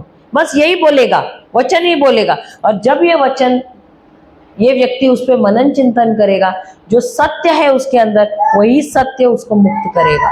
हालेलुया। अधिकतर हम क्या करते हैं, जो व्यक्ति कुछ बुरा करेगा ना, हम बार बार जाके उसको उसकी बुराई बताते हैं, अरे तुम झूठ बोल रहे हो, अरे तुम ये कर रहे हो, अरे तुम वो कर रहे हो।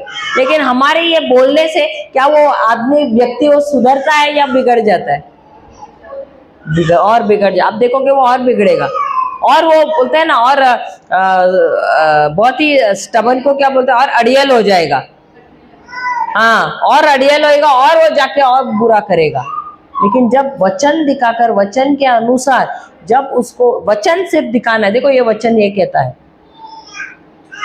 बस उसके बाद आप देखोगे उसके जीवन में कार्य कौन करता है? पवित्र आत्मा। फिर बोलना, पवित्र आत्मा आप कार्य करो इस व्यक्ति के जीवन में। मैंने तो उसको सत्य दिखाया है, अब इस सत्य को उसके जीवन में कार्य करने के लिए आप उसकी मदद करो। Hallelujah, hallelujah. तो पवित्र आत्मा का काम क्या है? हमारी गलतियां, हमारे दोष, ये सारे चीजें हमको नहीं दिखाना है, हमारे पाप को दिखाना ये नहीं है उसका काम। उसका काम है हमको सत्य दिखाना, हमको बताना कि ये जो है तुम अविश्वास में चल रहे हो। क्यों? क्योंकि जब तुम वचन के खिलाफ चल रहे हो, वो क्या है? वो अविश्वास है। अधिकतर हमारा ध्यान कहाँ जाता है?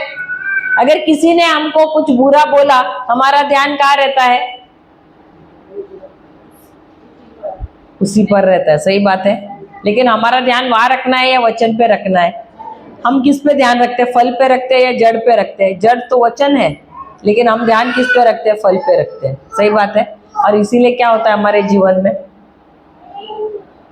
नाश ही होता है ना। हम गलत दिशा में चले जाते कि नहीं? हालेलुया। अभी अगर आदम और एवा, उनको भी ईश्वर ने आज्ञा दिया था, सही बात है, फल मत खाना करके, क्या उन्होंने जैसा आज्ञा दिया वैसे कार्य किया? क्यों नहीं किया?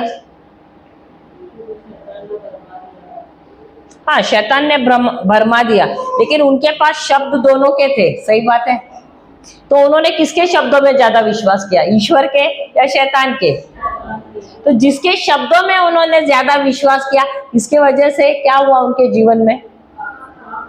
तो जिसके शब्दों में उसने विश्वास किया, उसी की वजह से वो गिर पड़ा। उसके जीवन में क्या आया?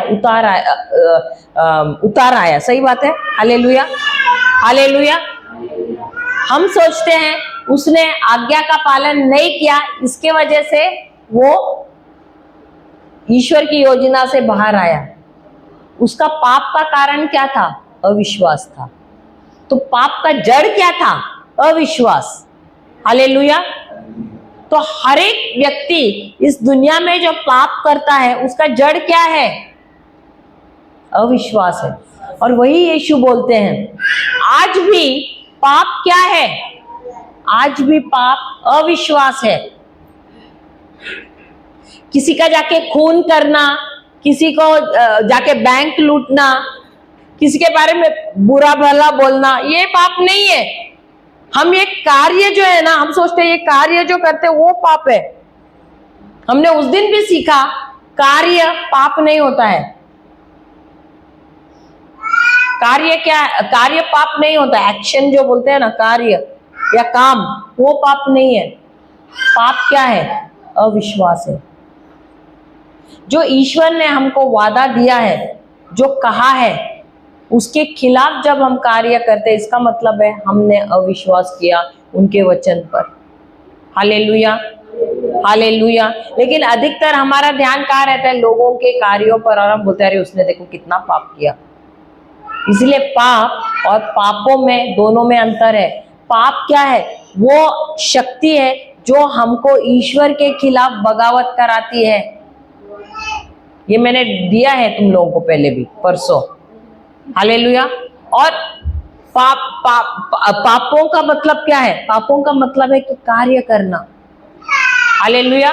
तो यीशु ने ये जो पाप है उसको उन्होंने अपने शरीर में लेकर उसको नाश किया है। हालेलुया। तो अगर पाप रहेगा ही नहीं तो हम क्या पापों को करेंगे? नहीं करेंगे। हालेलुया। लेकिन अधिकतर हम देखते हैं हमारा ध्यान हम रखते हैं कार्यों पर। हालेलुया। तो हमारा हमारा ध्यान कहाँ रहना चाहिए?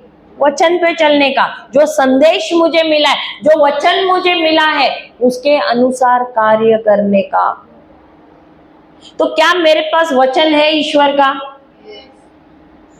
वचन है? सबके पास है?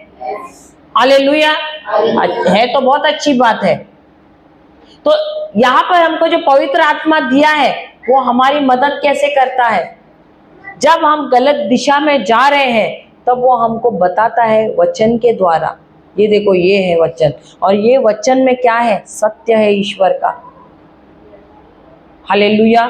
तो जब उस सत्य में तुम बने रहोगे, अब सत्य में यीशु ने कहा है ना, हम जाते हैं यूहन्ना 8:31 से लेते हैं।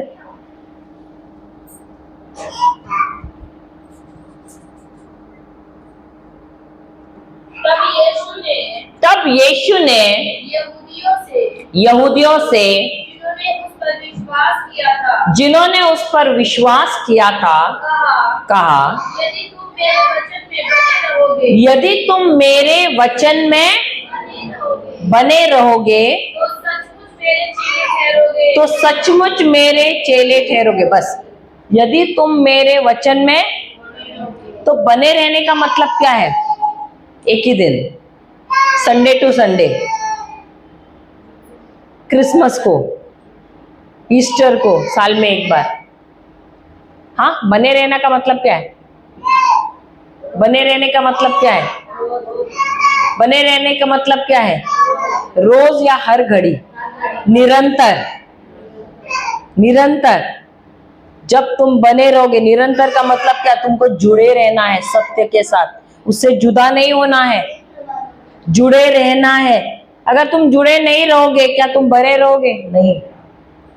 तो अगर तुमको सत्य में रहना है, तुमको उनका चेला बनना है, मैंने वही थोड़ी देर पहले कहा ना, अगर तुम्हारा धर्म परिवर्तन होगा ना, कुछ फायदा नहीं है, कुछ भी फायदा नहीं है। मुझे नहीं लगता स्वर्ग भी जा पाओगे। बुरा मत मानना, क्योंकि मैंने नहीं कहा है, ये यीशु कह रहे हैं। हालेलुया। क्यों मालूम है? क्योंकि अगर सत्य ही नहीं है तो तुम यीशु को जानते ही नहीं हो। सही बात है। अगर तुम जुड़े ही नहीं हो तो यीशु तुम्हें जान पाएगा क्या? क्यों? पता है जुड़े रहने का मतलब क्या है? उसकी सीख मेरे अंदर है, उसका संदेश मेरे अंदर है। Hallelujah, hallelujah. तो जुड़े रहने का मतलब वही है। अभी एक पेड़, कल भी मैंने कहा था, पेड़ अगर वो पूरा तन्ना है, वो तन्ने के साथ अगर वो डाली जुड़ी हुई नहीं है, उसको आपने आज लगाया, फिर बोला चलो मैं निकाल देता हूँ, 2 दिन के बाद दोबारा जोड़ता हूँ, वो जो टहनी है उसका क्या होगा? डाली का हाल क्या होगा? क्या होगा?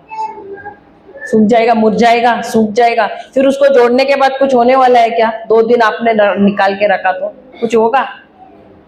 लेकिन अगर आपने उसको जोड़ के रखा, लगातार रखा, उसको बांध के रखा, उसको बार बार थोड़ा मिट्टी भी लगाया और थोड़ा पानी भी डाला, अब ये आपने लगातार उसको 60 दिन 65 दिन आपने लगा के रखा उसको, अब क्या होगा? धीरे धीरे करके उसके अंदर का जो है वो तन्नी में से, जड़ से तन्नी में जाएगा, पोषण, पानी, खाद सब कुछ जाएगा। और जाएगा कि नहीं उस टहनी में?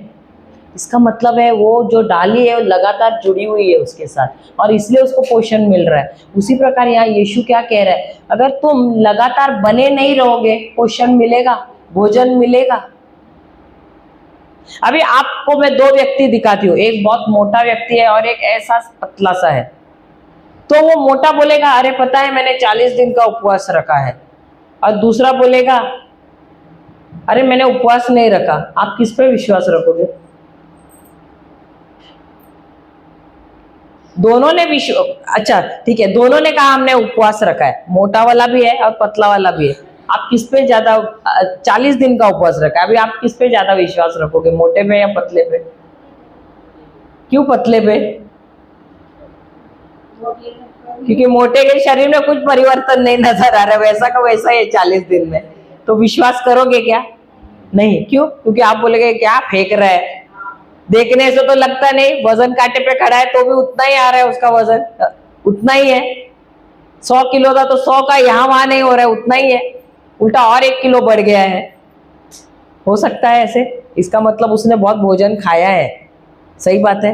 वैसे ही आप कौन से हैं? आप कौन से हैं? भोजन खा रहे हैं, मैं शारीरिक भोजन नहीं, वचन का भोजन खाने वाले व्यक्ति है जो जुड़ा हुआ है, या कभी कभी जुड़ रहे हो? कौन हो? देखो मैं ये नहीं कहती कि यहां आने से परिवर्तन नहीं होने वाला है। क्यों पता है? क्योंकि अगर वचन ही नहीं ले रहे हो, वचन के अनुसार कार्य ही नहीं कर रहे, भले आप पूरे साल भर आके बैठ भी जाओ और आपका जो अगर वो नोटबुक में वो प्रेजेंट भी लिख रहे हैं ना, अच्छा ये तो रोज आ रहा था, ये टिक मार्क भी कर रहे हैं, कुछ फायदा नहीं होगा अगर आपने जो वचन मिला है उसको ग्रहण नहीं किया, हृदय में नहीं रखा और उसके अनुसार कार्य नहीं किया, कुछ फायदा नहीं है। तो तुम चेले है ही नहीं, क्योंकि यीशु ने क्या कहा है, तुम चेला तब बनोगे जब तुम लगातार मुझ में जुड़े रहोगे, मुझ में बने रहोगे। और चेला कौन है?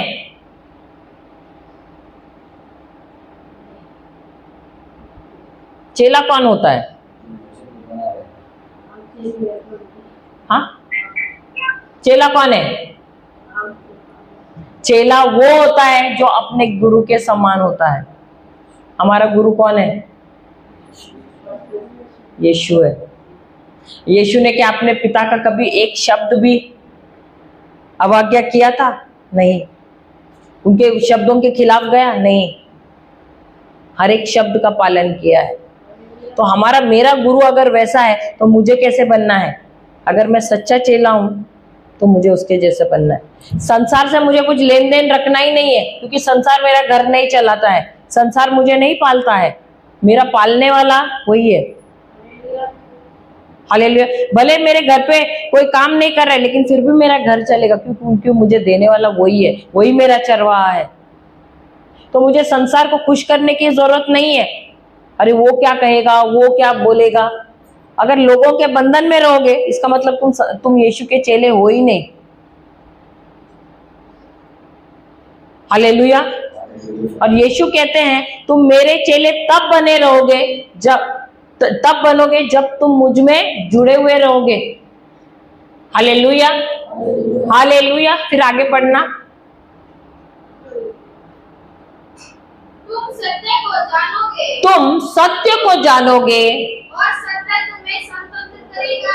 और सत्य तुम्हें, तो सत्य कब पता चलेगा?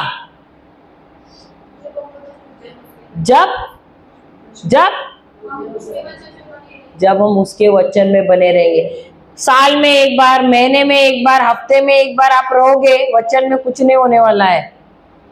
आपको लगातार जुड़े रहना है, और जब तुम लगातार जुड़े रहोगे तभी तुमको सत्य का ज्ञान होगा। क्योंकि जो वचन मिलता है ना, वो वचन को पढ़ के भूलना नहीं है, वो वचन को लेना है, उस पर मनन चिंतन करना है। तब क्या कर रहे हो? तुम बने रहते हो। पवित्र आत्मा को बोले प्रभु मुझे ये वचन मिला है, इसमें का सत्य मुझे जानना है, क्या है बताओ मुझे क्या है इसमें। और जब तुम उस सत्य को जानोगे, वो सत्य ही तुम्हें मुक्त करेगा। तुम्हें ईश्वर नहीं मुक्त करता है, तुम्हें सत्य मुक्त करता है। बहुत लोग बोलते प्रभु मुझे मुक्ति दो, प्रभु मुझे मुक्ति दो। यहाँ पर प्रभु यीशु ने क्या कहा है? प्रभु तुम्हें मुक्त देगा। मुक्ति कौन करे? मुक्ति प्रभु देगा या सत्य देगा? तो उनका वचन ही देगा। और ये वचन क्या है? कौन है? प्रभु यीशु खुद है। लेकिन प्रभु यीशु हमको मांस और लहू में यहाँ नहीं मिलेंगे, और इसीलिए उन्होंने अपना शब्द दिया है हमको। और वो कहते हैं कि मेरा शब्द, जब तुम उस शब्द में बने रहोगे तो ये पवित्र आत्मा क्या करेगा? उस शब्द के अंदर जो सत्य है वो तुम्हें बताएगा, उसमें प्रकाश ना डालेगा। हालेलुया। और जब वो सत्य, क्या वो जो सत्य तुम जानोगे, ये सत्य ही तुमको मुक्त करेगा। अगर तुम्हारे जीवन में कोई भी झूठ है, कोई भी गलत कार्य हो रहा है, जब तक तुमको सत्य का ज्ञान नहीं है, तुम वो गलत करते ही रहोगे। मनुष्य गलत इसीलिए कर रहा है, भले वो विश्वास में है या अविश्वासी है। क्यों कर रहा है गलत? क्योंकि सत्य नहीं है उसके पास। और सत्य सिर्फ मिलता है प्रभु यीशु से, उसके वचन से। और यही सत्य हमको दिखाने के लिए पवित्र आत्मा को दिया गया है। हालेलुया, हालेलुया, जय यीशु। लेकिन अधिकतर जब भी हम में से कोई भी गलती करता है, हम बार बार जाके क्या करेंगे? उनको जाके बताएंगे, अरे तुम ये गलत कर रहे हो, तुम ये गलत कर रहे हो। सही बात है। हालेलुया। क्या हमको वो करना है या हमको उनको सत्य बताना है? हमको जड़ दिखाना है या हम उनको फल दिखाना है? क्या दिखाना है? जड़, फल नहीं। फल तो कार्य हुआ, तो हमको जड़ दिखाना है। जड़ क्या है? प्रभु का वचन है जो सत्य है। हालेलुया। और वही दिखाने के लिए हमको आया है पवित्र आत्मा। Hallelujah, hallelujah. हम कुछ उदाहरण लेंगे बाइबल में से ही। हम जाते हैं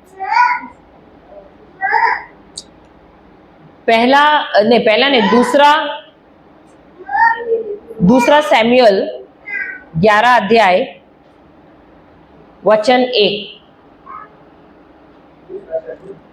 अध्याय 11 वचन 1।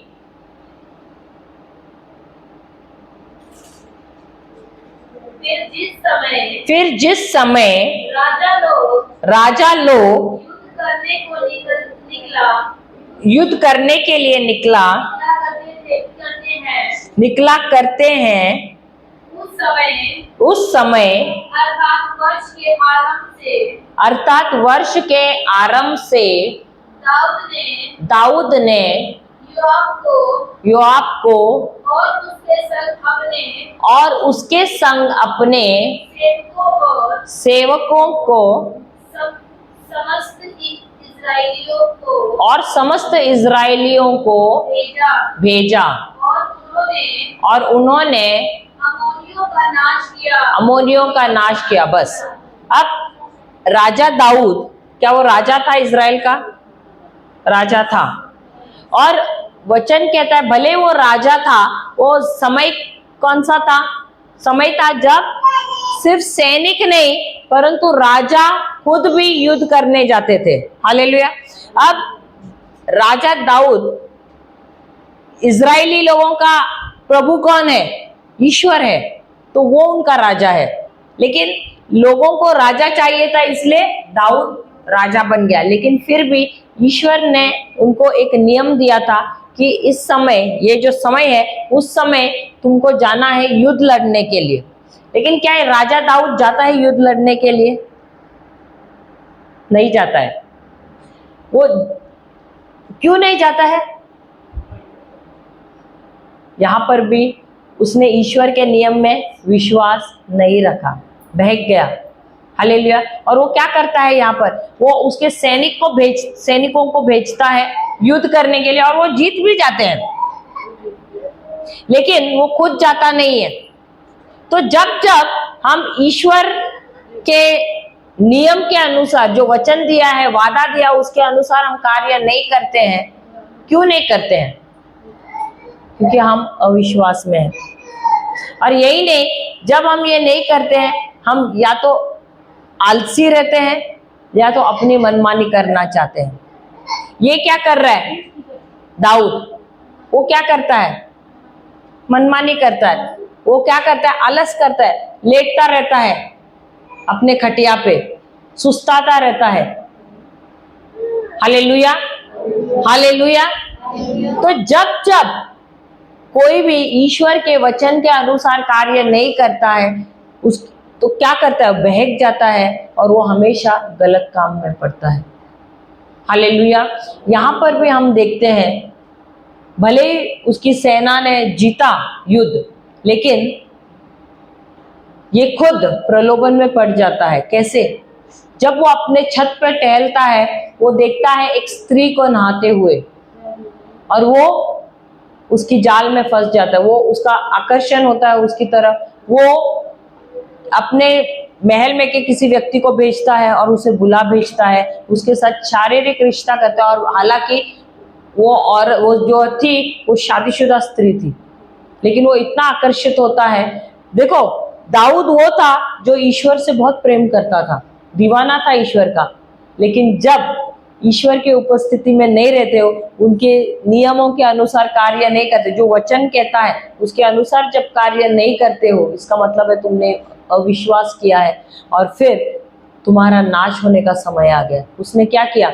उसने गलत संबंध रखे उसके साथ। और यही नहीं, आगे चल के वो जब गर्भवती हो जाती है, वो क्या करता है? उसके पति को भी मरवा डालता है, खून कराता है उसका। हालेलुया। और वो सोचता है कि ईश्वर को कुछ भी मालूम नहीं है, सब कुछ किसी ने देखा नहीं है और सब कुछ छिप गया है। हालेलुया। लेकिन ईश्वर को ये बात पूरी तरह से मालूम थी। Hallelujah, hallelujah. तो दाऊद ने क्यों ये गलत किया? क्योंकि ईश्वर के नियम में उसने अविश्वास किया। Hallelujah, hallelujah. हम और एक उदाहरण देखते हैं। हम जाते हैं निर्गमन अध्याय 17 वचन 1।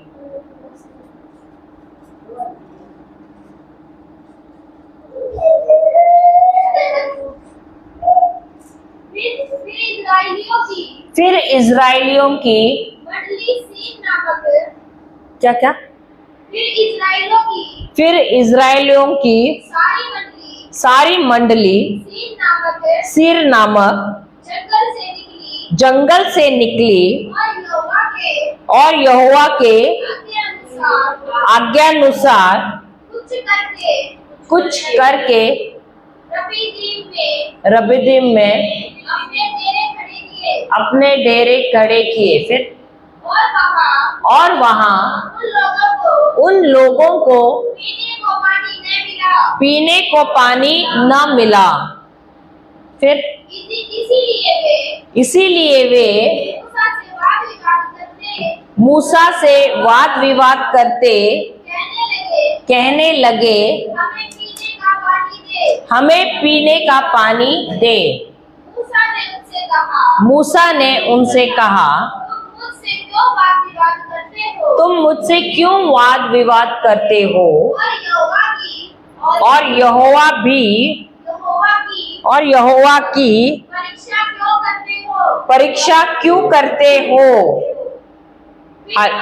हाँ, हालेलुया, हालेलुया। तो यहाँ पर हम क्या देखते हैं? ये लोग जैसे ही जगह का नाम क्या बोले आप? हाँ, सीर नामक जगह पे आए। अब सब कुछ अच्छा चल रहा है उनके साथ। देखो, एक बात हमको याद रखना है, हमारे जीवन में जब सब कुछ अच्छा चल रहा है ना, अचानक कुछ ना कुछ बुरा भी हो जाता है। सही बात है, आता है कि नहीं? या आपको आगाह करके आ जाता है क्या कुछ भी समस्या? बोलता है मैं आने वाला हूं, समस्या कभी बोल के आ जाता है?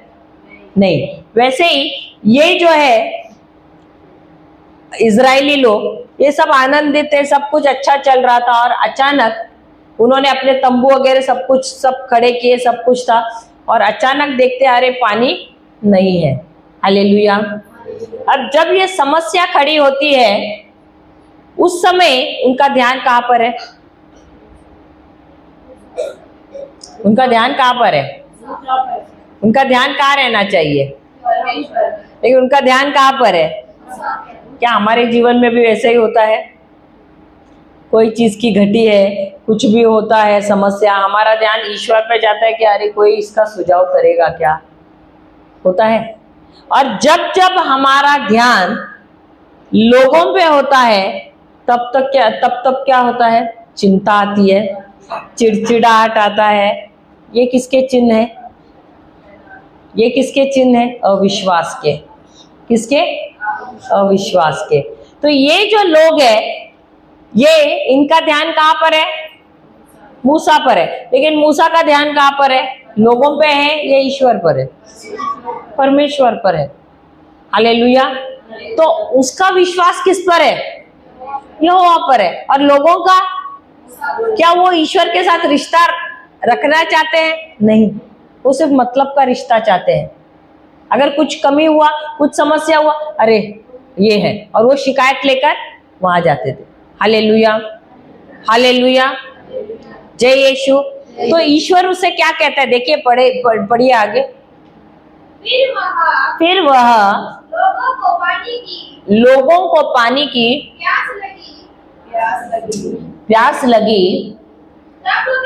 तब वे यह कहकर मूसा पर कुड़कुड़ाने लगे, तू हमें बाल बच्चों और पशुओं समेत प्यासा मार डालने के लिए मिस्र से क्यों ले आया? तब मूसा ने यहोवा की दुहाई दी और कहा, इन लोगों के साथ मैं क्या करूं? ये सब मुझ पर पथराव करने को तैयार हैं।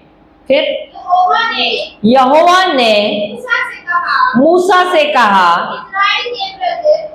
इज़राइल के वृद्ध, हाँ, वृद्ध लोगों में से कुछ को अपने साथ ले ले, और जिस लाठी से तूने नील नदी पर मारा था, उसे अपने हाथ में लेकर लोगों के आगे बढ़ चल। फिर देख मैं तेरे आगे चलकर होरेब पहाड़ की एक चट्टान पर खड़ा रहूंगा, और तू उस चट्टान पर मारना, तब उसमें से पानी निकलेगा, जिससे ये लोग पिएंगे। तब मूसा ने इज़राइल के वृद्ध लोगों को देख के वैसा ही किया। और फिर मूसा ने उस स्थान का नाम मस्सा और मरीबा रखा। हालेलुया। तो ईश्वर ने क्या कहा मूसा से? तुम जाना, और जिस चट्टान से तुमने लाल समंदर को इसके 2 भाग किए थे, उसी लाठी से तुमको क्या करना है? उस चट्टान पे मारना है। वो क्या करता है? वो ईश्वर के उस वचन पे विश्वास करता है। वो जाता है और एक मारता है उस चट्टान पे, और उस चट्टान से क्या आना शुरू हो जाता है? पानी बहना शुरू हो जाता है। और सारे इजरायली लोग वो पानी ना सिर्फ उनके लिए लेकिन उनके पशुओं को भी देते हैं, और वे सारे तृप्त हो जाते हैं। हालेलुया। तो उसका भरोसा किस पर था? उसका विश्वास किस पर था? ईश्वर पर था, मूसा का। और उसने, ईश्वर ने जैसे कहा उसके अनुसार कार्य किया। हालेलुया। लेकिन अब हम दोबारा देखते हैं गिनती की किताब अध्याय 20 वचन 7। गिनती अध्याय 20 वचन 7।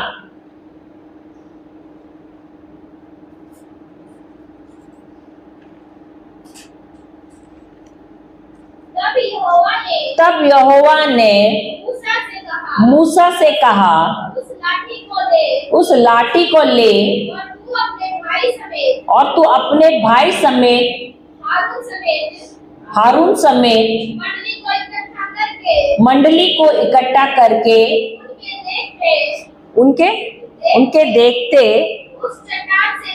कर, उस चट्टान से बातें कर, तब वह अपना जल तब वह अपना जल देगी। देगी। इस प्रकार से तू इस प्रकार से तू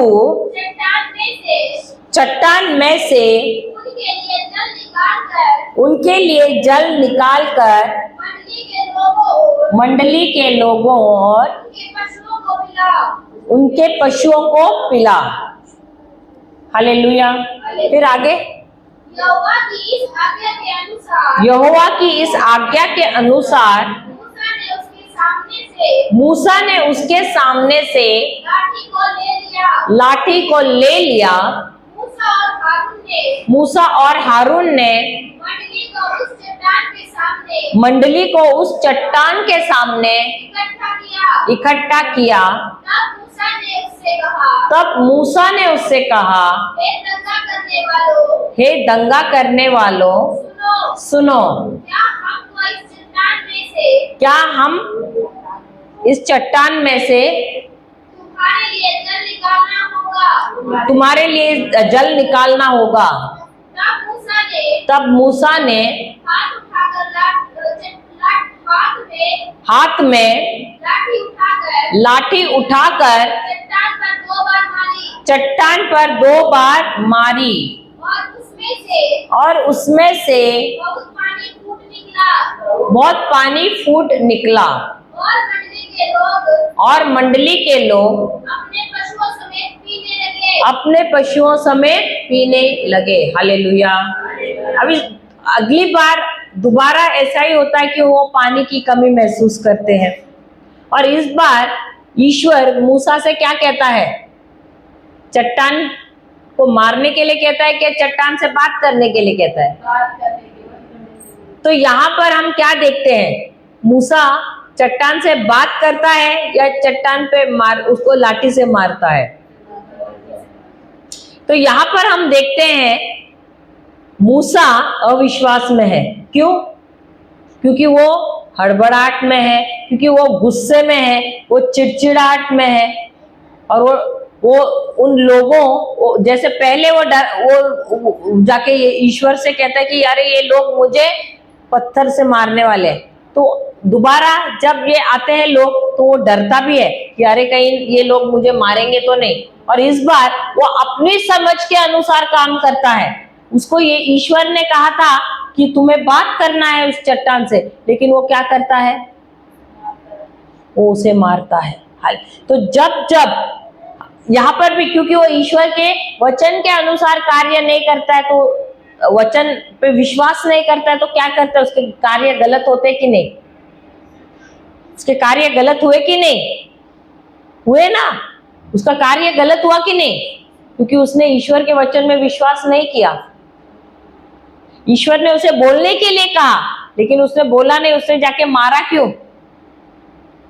क्योंकि उसने ईश्वर के वचन में विश्वास नहीं किया, इसीलिए उसका कार्य गलत हुआ।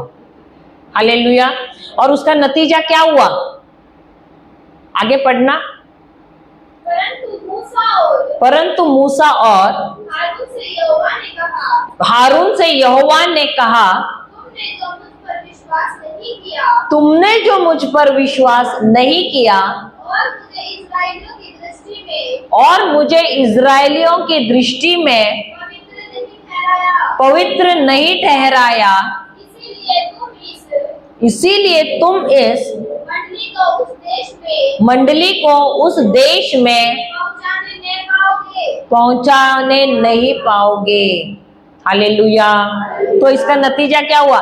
मूसा को नेतृत्व ईश्वर ने दिया था यहूदियों पे कि वो उनको मिस्र देश से निकाले और वादे के क्षेत्र में लेके जाए।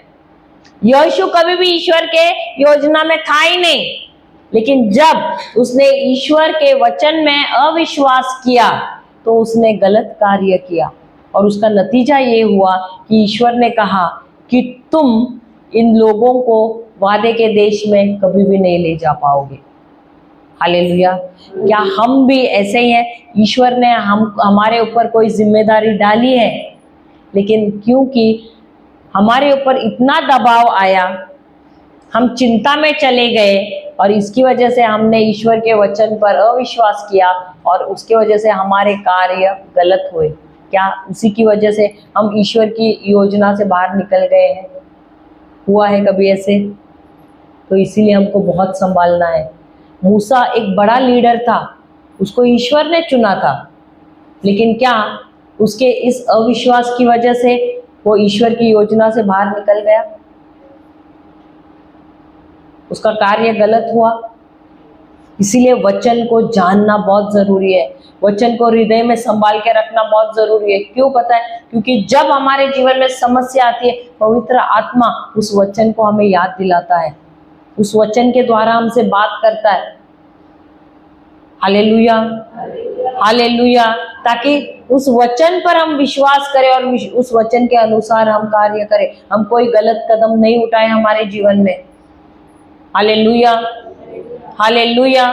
हम कुछ नोट्स लिखते हैं। देखो, एक बात हमको याद रखना है, संसार कहता है कि मेजॉरिटी को क्या बोलते हैं, जब अधिक लोग साथ में आते हैं तो वो जीतते हैं। तुम अकेले हो, अरे तुम क्या जीतोगे, तुम हारोगे, ऐसे बोलते कि नहीं? देखो, हम अधिक लोग हैं, हम मेजॉरिटी में हैं तो हम जीतेंगे। हाँ, तो जो झुंड में है तो वो जीतेंगे, और तुम अकेले हो, तुम क्या जीतोगे, तुम हार जाओगे। बाइबल वैसा नहीं कहता है। बाइबल कहता है जिसके पास सत्य, भले वो अकेला भी रहेगा लेकिन वही जीतेगा। हालेलुया। अब बाइबल में कल गिदोन का भी कहानी सुना, अकेला था, वो डरपोक था, लेकिन जब ईश्वर के वचन पे खड़ा रहा, और ईश्वर ने, उसके पास बड़ी सेना थी, लेकिन ईश्वर ने कहा नहीं, सबको घटाओ। घटा के सिर्फ कितना किया? 300। क्यों? क्योंकि प्रभु नहीं चाहता था कि महिमा उसको मिले। देखो, कभी भी आप देखो, महिमा ईश्वर को ही चाहता है, ईश्वर नहीं चाहता कि उनकी महिमा कोई चोरी करे। और इसीलिए जब हम भी दूसरों के साथ जुड़ जाते हैं, हम ये बताते हैं कि हम अविश्वास करते हैं ईश्वर पे। हमको संसार के साथ, संसार कितना भी बोले, लेकिन हमको संसार के बातों, अगर वो गलत है तो गलत है, भले उसके लिए हमको वो सजा भी मिल सकती है, लेकिन हमको सत्य को लेके ही खड़ा रहना है, सत्य के साथ ही खड़ा रहना है, क्योंकि यही सत्य हमको विजय देता है। क्योंकि जब जब आप सत्य के साथ खड़े रहते हो ना, ईश्वर कभी भी आपको नहीं छोड़ेगा। ईश्वर हमेशा आपके पक्ष में रहेगा और आपको जिता कर ही रहेगा, क्योंकि आप उसके बच्चे हो, आपकी संतान हो, आप उसके पुत्र हो, तो कभी भी आपको छोड़ेगा नहीं वो। लेकिन परखेगा जरूर कि क्या तुम छोड़ रहे हो कि नहीं करके। तो आपको कभी ऐसे लगेगा प्रभु आप हो कि नहीं मेरे साथ, मैं अकेला हूं, लेकिन प्रभु कभी छोड़ता नहीं, थोड़े समय के लिए देखता है कि तुम यहां जा रहे हो या यहां स्थिर रह रहे हो, तो परखता भी है प्रभु, लेकिन वो तुम्हें छोड़ेगा नहीं, हमेशा तुम्हारे साथ है। इसीलिए पवित्र आत्मा दिया है और वचन भी दिया है, प्रभु ने वादा दिया है कि वो कभी भी पवित्र आत्मा तुम्हें छोड़ेगा नहीं, जब के अंत तक तुम्हारे साथ बना रहेगा। दुनिया क्या, दुनिया तुम्हारे शरीर को खत्म करेगी, तुम्हारे आत्मा को छू नहीं सकती है। और वैसे भी ये शरीर तो यहाँ ढलेगा ही, ये शरीर तो मरना ही है यहाँ पर, क्योंकि जब तक नहीं मरेगा हम ईश्वर के पास जा ही नहीं सकते। तो हमको भय नहीं रहना चाहिए मौत का, हमको ये नहीं रहना चाहिए अरे कोई मुझे मार डालेगा। ये भय से तुम जियोगे तो तुम कभी भी ईश्वर के वचन पे खड़े नहीं रहोगे। हमको इसीलिए निडर होकर रहना है और इसीलिए हमको पवित्र आत्मा दिया है। तो ये जो शिष्य, ये भी जो डरे हुए थे, ये कैसे धैर्यवान हुए? जब पवित्र आत्मा उनके अंदर उतर आया, जब पवित्र आत्मा का बपतिस्मा उनको मिला है, उसके बाद वो निडर हुए और जाकर अलग अलग जगह पे जाके सुसमाचार फैलाते रहे। हालेलुया। और वही पवित्र आत्मा आज भी हमारे साथ है, हमारे अंदर है। हालेलुया। लिखिए,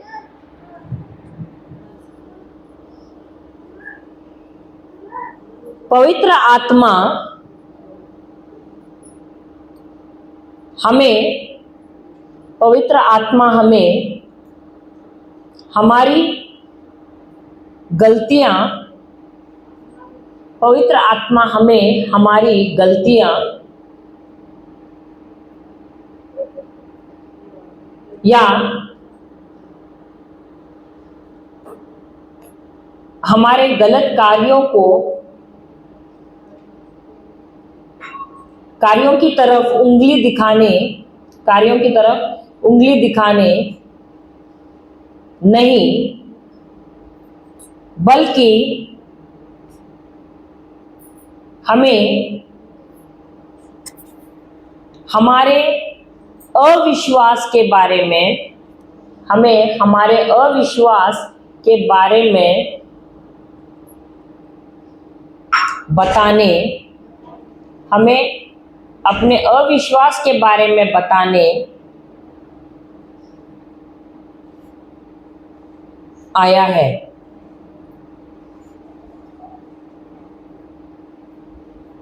जब जब हम यीशु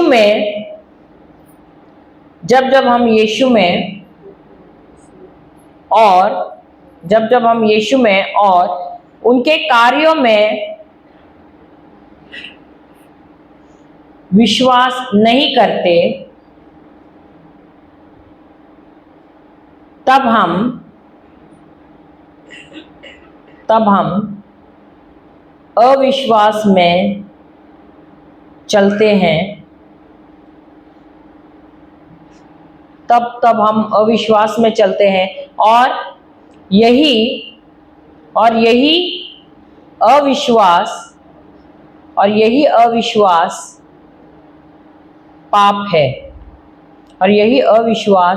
पाप है, जो पवित्र आत्मा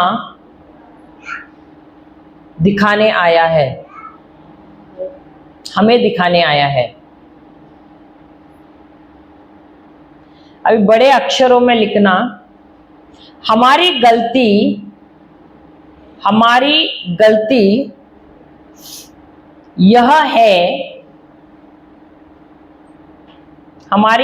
यह है कि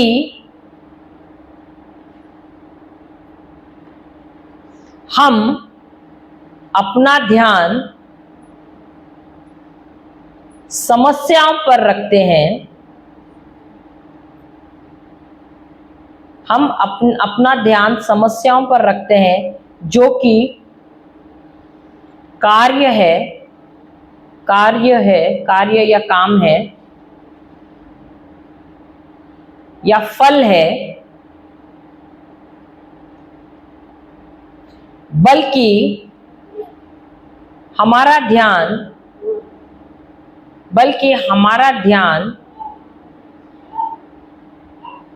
हमें जड़ पर रखना है, जो कि अविश्वास है।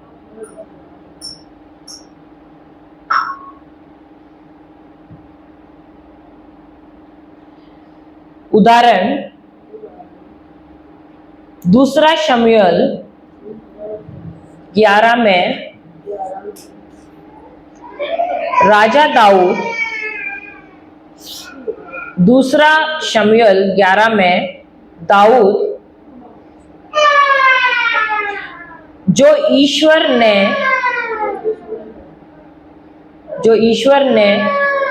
कहा था, उस पर संदेह करता है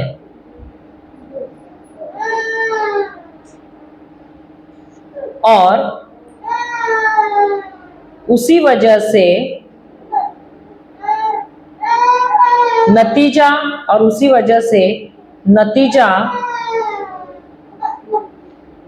यह होता है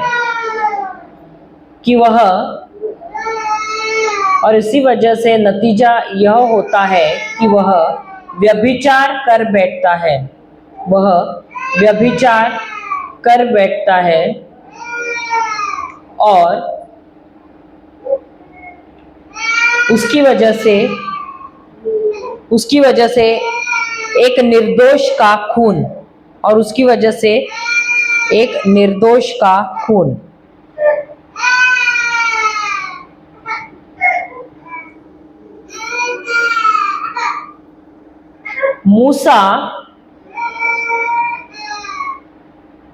मूसा संदेह करता है संदेह करता है कि क्या ईश्वर इस चट्टान से, मूसा संदेह करता है कि क्या ईश्वर इस चट्टान से पानी दे पाएंगे।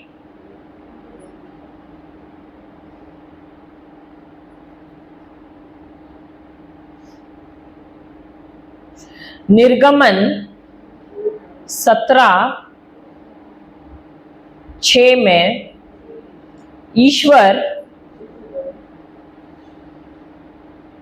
ईश्वर ने उसे कहा,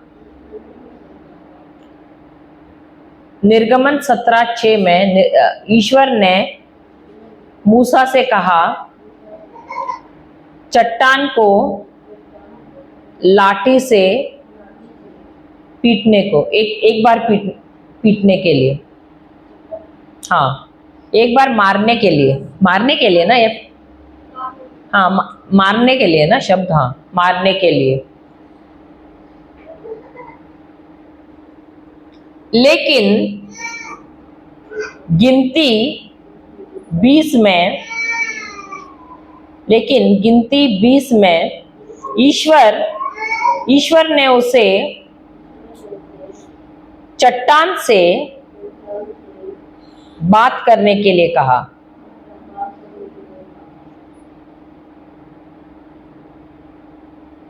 मूसा के अविश्वास ने उसे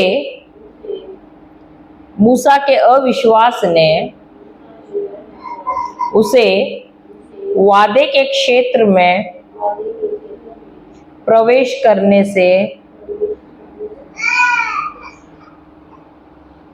क्या बोलेंगे उसको, प्रवेश करने से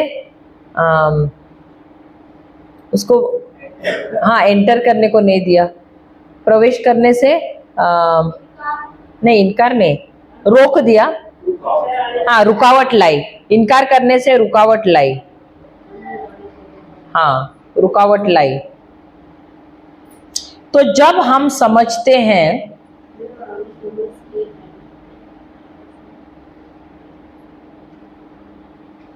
हमारा रिश्ता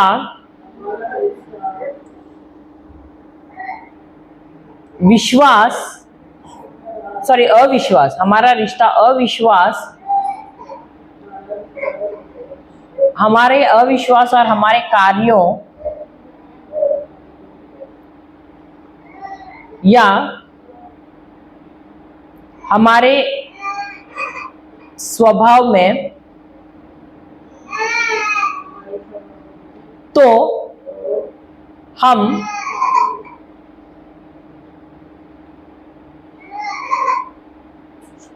अपने आप में परिवर्तन लाएंगे, तो हम अपने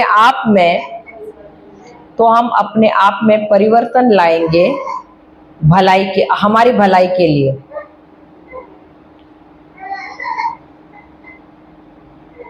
हालेलुया, जय यीशु। तो हमारा ध्यान कहाँ रहना चाहिए? हाँ, कार्यों पे रहना चाहिए, या क्या हम अविश्वास में चल रहे हैं? किस पे? हर बार जब हम कोई निर्णय ले रहे हैं या हमको कोई कदम उठाना है, तो सबसे पहले हमारा ध्यान कहाँ रहना चाहिए? कार्यों पे रहना चाहिए, या ईश्वर ने क्या कहा है अपने वचन में? क्या मैं सत्य को समझते हुए मैं निर्णय ले रही हूं और कार्य कर रही हूं? क्या रहना चाहिए? क्या मैं अविश्वास में चल रही हूं या मेरा ध्यान कार्यों पे है? सही बात है। तो ये मैं कैसे तय कर सकती हूँ? जब मैं पवित्र आत्मा पर हर घड़ी निर्भर रहती हूँ, तो पवित्र आत्मा मुझे हमेशा सत्य बताएगा, और सत्य क्या है? प्रभु का वचन। हालेलुया। और जब मैं उस वचन मेरे पास है और पवित्र आत्मा मेरे अंदर है, तो ये पवित्र आत्मा मुझे उस वचन के द्वारा ही सत्य बताएगा, और ये सत्य मुझे मुक्त कर देगा। Hallelujah, hallelujah. तो हम सब आंखें बंद करते हैं। हम सबको ईश्वर ने वचन दिया है, लेकिन क्या ये वचन हमारे हृदय में है? क्या जब भी हमारे जीवन में समस्याएं आती है, बीमारियां आती है, दुर्घटनाएं होती हैं, क्या हम उस पवित्र आत्मा पर निर्भर होते हैं, उसके साथ बात करते हैं, उसे मार्गदर्शन पूछते हैं, उसकी सहायता मांगते हैं? जब हम ऐसा करते हैं तभी पवित्र आत्मा हमारी सहायता कर सकता है। तो हमें पवित्र आत्मा से रिश्ता बढ़ाना है और हर घड़ी उस पर निर्भर रहना है। और जब हम निर्भर होते हैं तभी वो हमारी सहायता कर सकता है। और यही उसका उद्देश्य है कि वो हमें सत्य दिखाए, क्योंकि यही सत्य हमें मुक्त कर देता है। धन्यवाद प्रभु यीशु। आज आपने इस प्रचार को बहुत सरल और आसान बनाया उदाहरणों के द्वारा। प्रभु धन्यवाद देते हैं, आपने हमारे हृदयों को तैयार किया है ताकि ये जो वचन रूपी बीज हमारे हृदय में गए हैं, और जैसे ये सत्य इन वचन में से हमारे जीवन में आए हैं, यही हमको मुक्त कर रहा है। प्रभु धन्यवाद देते हैं प्रभु। ये प्रार्थना हम करते हैं प्रभु यीशु के नाम से। आमेन, आमेन और आमेन। पिता, पुत्र और पवित्र आत्मा के नाम पर। जय यीशु। आमेन।